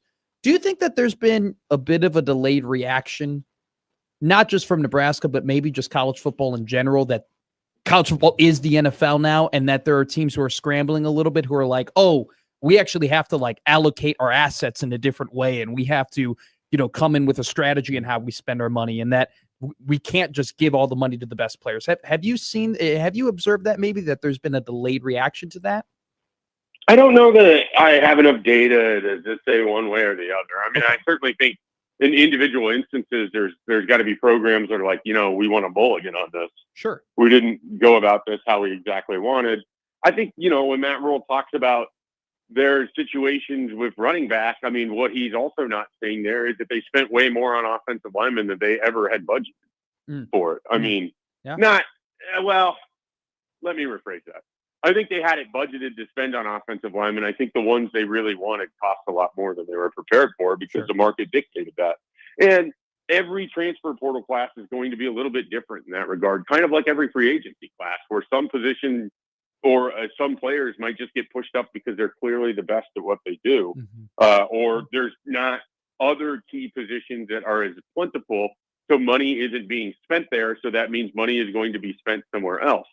So it is a situation where I think every case has to sort of be studied independently. And Okay. I think for Nebraska, they spent money in specific areas, offensive line. They went and got Williams Winery. They didn't spend a lot on defensive backs because I think they felt good about what they had there. I don't know that they felt like they had enough money in the tank to go get a difference maker at running back, but it doesn't mean that they couldn't have approached the thing with Marty Brown differently than maybe they did. So there's definitely life lessons, or not life lessons, I guess, but football lessons to be found in all of this. And I think because it's still very much in its infancy, we'd probably be a little bit remiss to try to overanalyze it at this point because there's still a lot that has to be learned. Let's look at the weekend of the Big Ten. It's a great weekend of the Big Ten. I'll just give you a game, and you tell me who you think will win. Done. Is there Kennick Magic, Indiana, Iowa? Indiana. I don't think Iowa has the horses. USC, Illinois. USC, because I think they're secretly the fourth best team in the conference. Ooh. Okay. Okay. Rutgers, Minnesota, with a former Golden Gopher getting his second go-around starting against the Gophers. I'm going to go Minnesota here because I think Rutgers is broken from that loss to Iowa. I think that's the sort of loss that beats you in a game following. So I'm going Gophers. Even though I think Rutgers is better talent-wise, Minnesota pulls that one out. All right, a rare time that Ohio State is less than double-figure favorite against an unranked team. It's 8.5. It's in Seattle. Ohio State or Washington?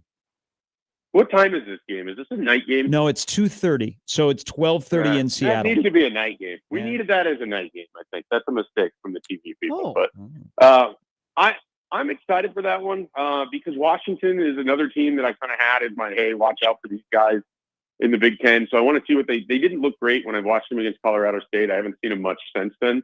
This is a huge test. And I think it's probably the best team Ohio State's played since Texas. So I think there's something we can learn in this game for sure. All right, now Ohio State wins. Okay. Now let's talk about the narrative game. Drew Aller in 6 losses has thrown 6 touchdown passes and 6 interceptions in his career.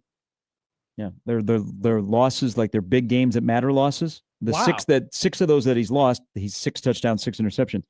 There's critics for James Franklin. Oregon's flying all the way across the country, but they're not a major underdog. Last time we saw Oregon on a big stage, they got blown out by Ohio State, but they look great against Penn State, Aller and Franklin in the Big Ten championship game. Yeah. This is the whiteout. Ohio State does that pretty well. Not everybody goes into State College and wins on the whiteout. 6:30 NBC tomorrow night. Oregon or Penn State?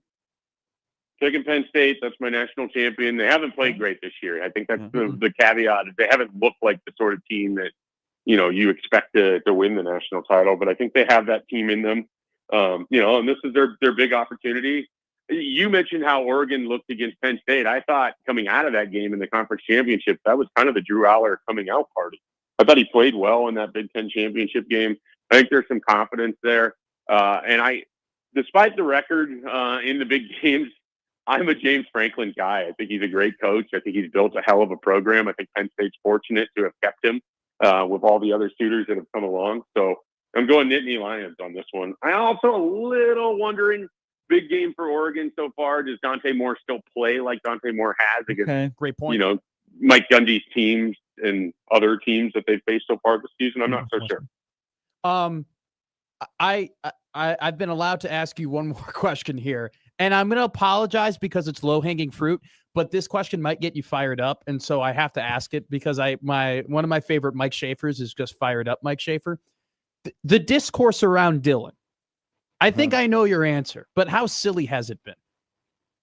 Well, I mean, if the discourse was focused on the fact that he's thrown 11 touchdowns to 1 interception in his second season, and yet we still have to talk about the fact that he has a favorite player in the NFL and wants to emulate him, I don't understand it. Like, I don't understand coming out of that Michigan game, and you would think that Dylan Raiola didn't play well. Yeah. I mean, he was under siege all day, still managed to throw for 308 yards.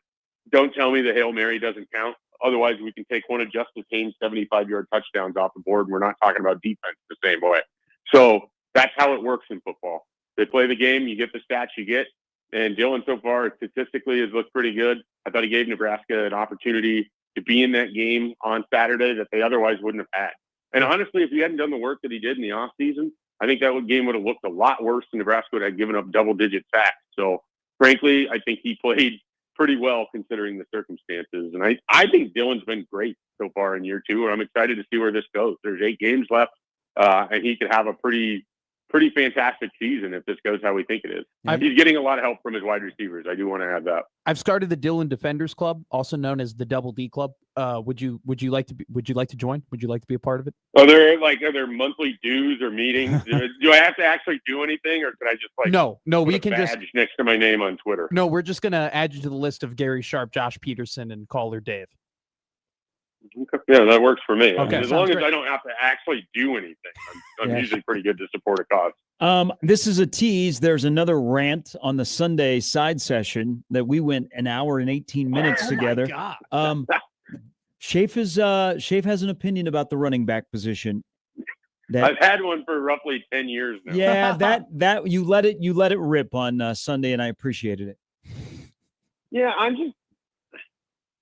I have a lot of respect for what Matt Rule has done in his career and what he's done in Nebraska in this time.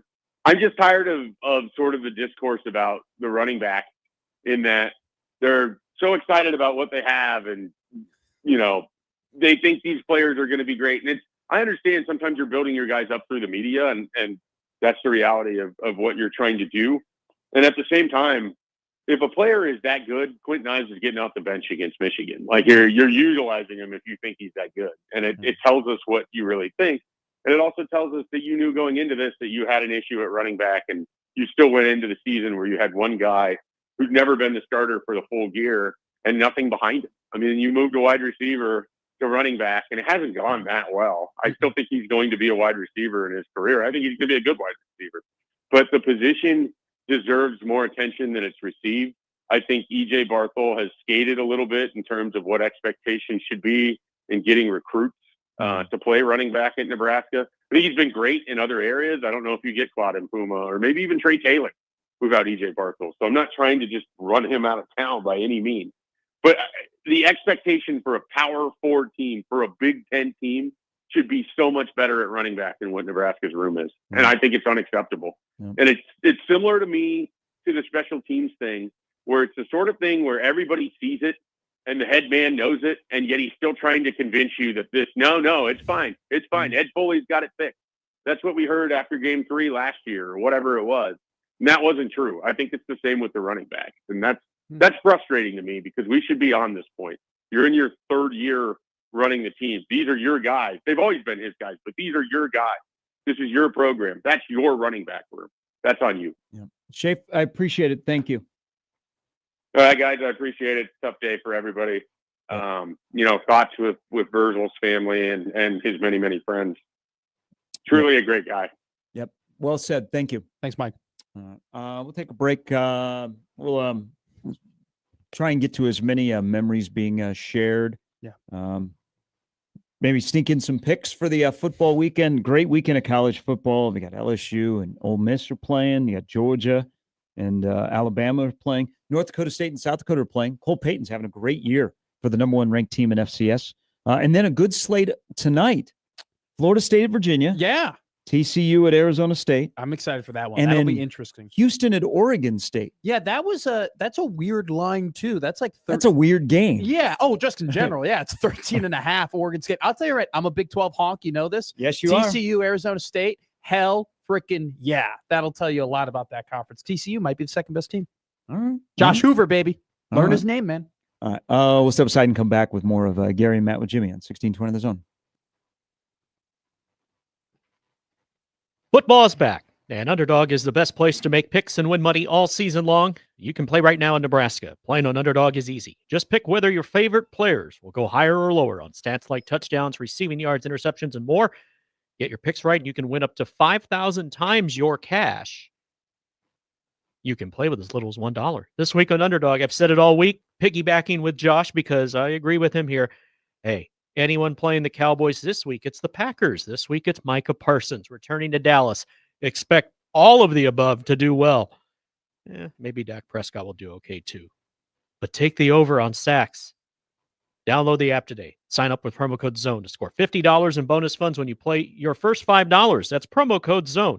Millions of fans have already won billions making picks on Underdog. Will you be next? Underdog. Make picks, win money.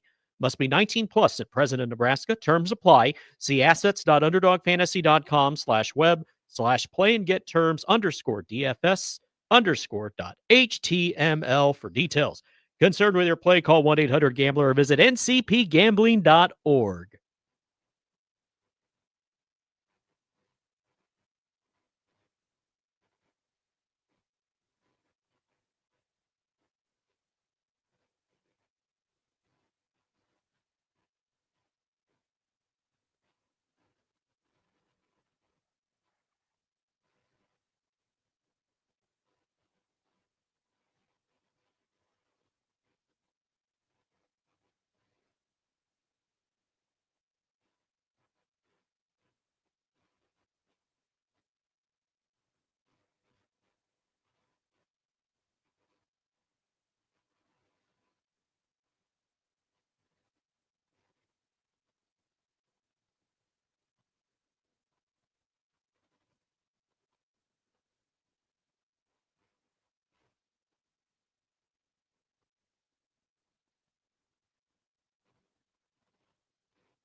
it is what it is.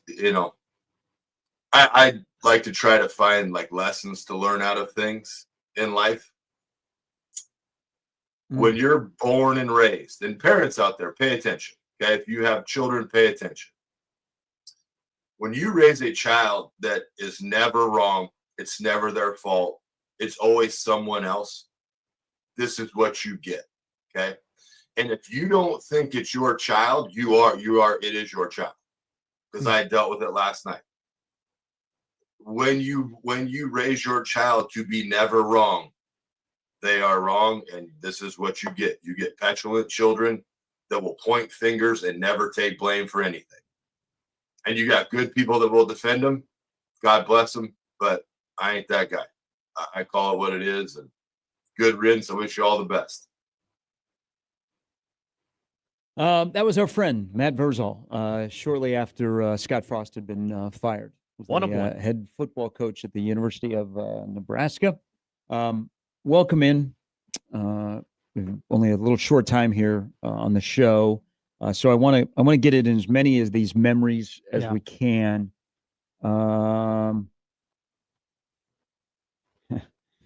Okay, that is one I cannot read. Okay, that's good. I will read that later. John writes in, Verse truly did love his workers. A few years ago, he reached out to me to ask if I could help one of them get an internship at the company I was working at. I was happy to help, and that young man got his internship at a very respected company in Lincoln that normally offers full-time jobs after the internship. I'm sure he has done the same for many of his workers that have also offered. That's I incredible. got so many here, and I'm sorry if we're not able to get to all of them. But I want to read this one from Greg. Mhm. And Greg, thanks for sharing this. My business partner and I have been taking our team to Pisons almost every week for the last 5 years. We have grown to know Verz outside of the football and pizza. He was such a good soul and treated everyone with the utmost respect. He always felt welcome and appreciated when you were in there, and he always asked us how we were doing. And we would talk through the games of the week and what we thought of the lines. By the way, he had a good week last week in the Circa. And he said that a couple weeks ago. He did. He finished 18th nationally last year in the Circa Pick'em contest. There's only been 2 times where he's talked to me in a stern voice. One of them was last week where I said, "Who's your survivor pool pick?" And he goes, "I'm not going to tell you. I'm not going to. I don't reveal that info." And then the other time was I did kind of throw a jab at him about gambling, and he was very quick to tell me, "Look, kid, I'm very good at this." Didn't you once ask him where he works or something like that? I did, yeah. I asked if he was a pizza guy.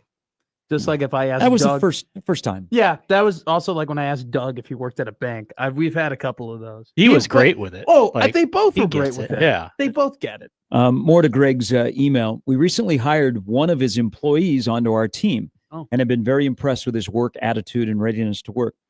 He always talks about how Verz would do this and that to help prepare him for the workforce. I've gotten to see firsthand the impact he has had on young men and women's lives and how they are prepared for anything life throws at them.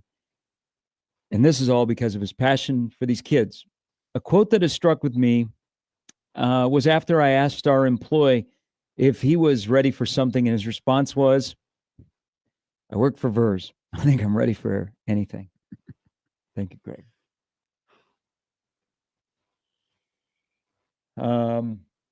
Also, thank you, Brett. The backstory of Verz sending pizzas up to Brookings for DJ's first game as the head coach at South Dakota State. Brett's daughter, and they're 308 guys from GI. Brett moved his daughter into South Dakota State. She's on the dance team there. Oh, wow. And so Verz had him deliver pizzas to Dan. He's a man that can connect. And again, you know, I was blessed enough to have a different type of relationship with him. And I thank Damon for opening that door and getting to know Verz. And then, you know, us just sharing a lot of common things. And, you know, I like to eat a lot of food.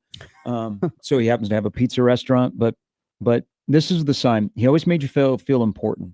Even if he didn't get your name right or didn't know you, he always made you feel important. And you know what? If there's people this morning that had never met Verz, and all they know him is from 920 every Friday morning for 13 years on this radio station, or when he was working at our radio station, when he hosted a Husker Hangover, anything else that he did for 1620 The Zone, when he ticked off our sponsors at the College World Series, those kind of things. You never met him in person, but you felt like you knew him deeply, and that's a credit to the kind of person he was. Let me read another here. Yeah. Then we'll take a break. We're gonna finish with some thoughts on the weekend in football. Our graphics department is working very, very hard. So overnight. hard. Overtime, baby. Sue writes in, I was so stunned, saddened to learn of Verz's passing. Prayers go out to his mom, sister, and family, plus all of you. When I first heard Verz on the radio, I thought, wow, I wouldn't want to be on the wrong side of Matt Verszall. I came to admire his work with the youth and no-nonsense communication with kids and parents. Mm-hmm. Loved hearing stories about the experience shared with his nephews. I finally got to hear him speak in person a couple of years ago and had a nice conversation afterwards. Matt was a big presence and told you straight he will be greatly missed. Yes, he will soon. Back to put a wrap on this Friday morning after this on 1620 The Zone.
look at all the youth organizations, and I ain't mad at you. Go out and make your money.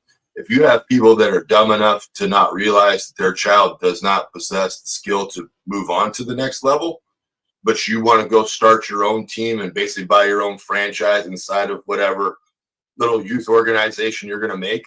I mean, these organizations are running out of colors. Yeah. Like it's blank, United, special, delivery, teal, superstars, all world. And it's just like, what are we doing?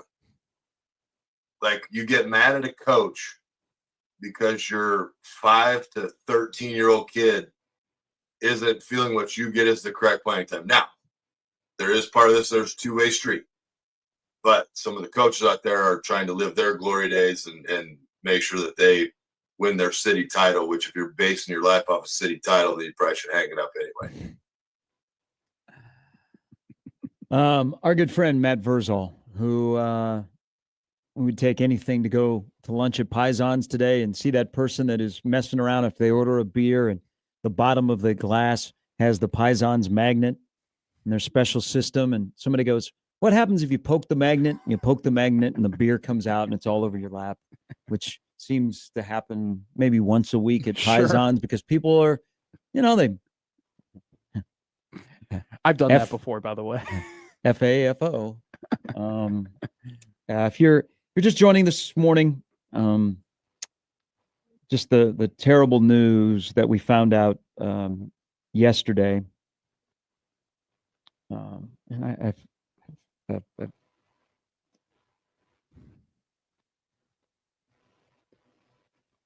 just my heart breaks for his mother. And we found out that Matt had passed away at the age of 51. So if you're just joining us this morning, I get it, and you're getting hit by a ton of bricks here in that news. But that's been our show this morning. And I just want to say on behalf of myself, and I'm just a friend of a whole network and a community of people that know Matt and played with Matt, coached by Matt, trained with Matt, worked with Matt, all of those. And this has been good for me personally to have everybody share stories. It's been some good therapy this morning. I thank you, Matt. I thank you, Jimmy, especially Matt. You kind of got into this. We've had some rough mornings the last couple of weeks on things that have happened either nationally or locally. And this one hits all of us close to home because it's a member of the 1620 The Zone family. And, supposed to be with Matt tonight. He was going to join me on the TV broadcast, and we're still going to do the broadcast. And, because he would want us. And I know that he would be very upset at me for having 4 hours where the majority of the talk is about him. Hey, and we just happened to be on air, but you and I, before we started hosting together, we knew each other and we were friends. And I was lucky enough to have long conversations with you about your previous show with you and Damon. And I'll never forget it. You talked to me how when Damon was going through loss in his life, how you were there for him. And that was really important for Damon, and it was really important for the show, and it was really important for you to be there. And when you told me that, this is about 2.5 years ago, I always that changed my perspective on how radio is done, because it's not just about the teams that play and the results that happens. It's about the personal issues that you go through life and showing that on the air. And when this all occurred yesterday, I truthfully thought, all right, this is my moment to be what Gary was to Damon and during that loss. And so I thank you for teaching me that. I thank you for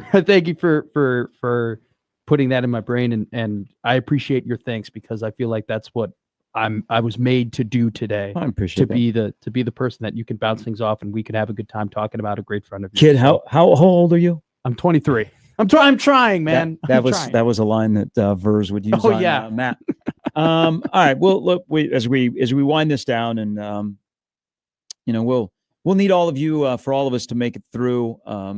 John and Josh have worked with Matt, so they'll have some thoughts. Connor knew him as well. But here is John. John, thanks for the call. Welcome to the show. Yeah, thanks, Gary. Thanks, Matt. And my heart goes out to everybody today. My son played for Verz, and he almost never saw a snap, but he practiced his butt off, and he cheered his butt off. And after his senior season and those 4 years, Verz made a point to tell my wife that he was the best teammate that he's ever seen. And I can't tell you what that meant to my kid and my family. And I'll never forget it. And I know that there's 1,000 other families out there who he did the same thing for. Regardless of talent, regardless of experience, Matt poured his heart into every single player he ever coached. And we'll never forget him. Thank you, John. Appreciate that.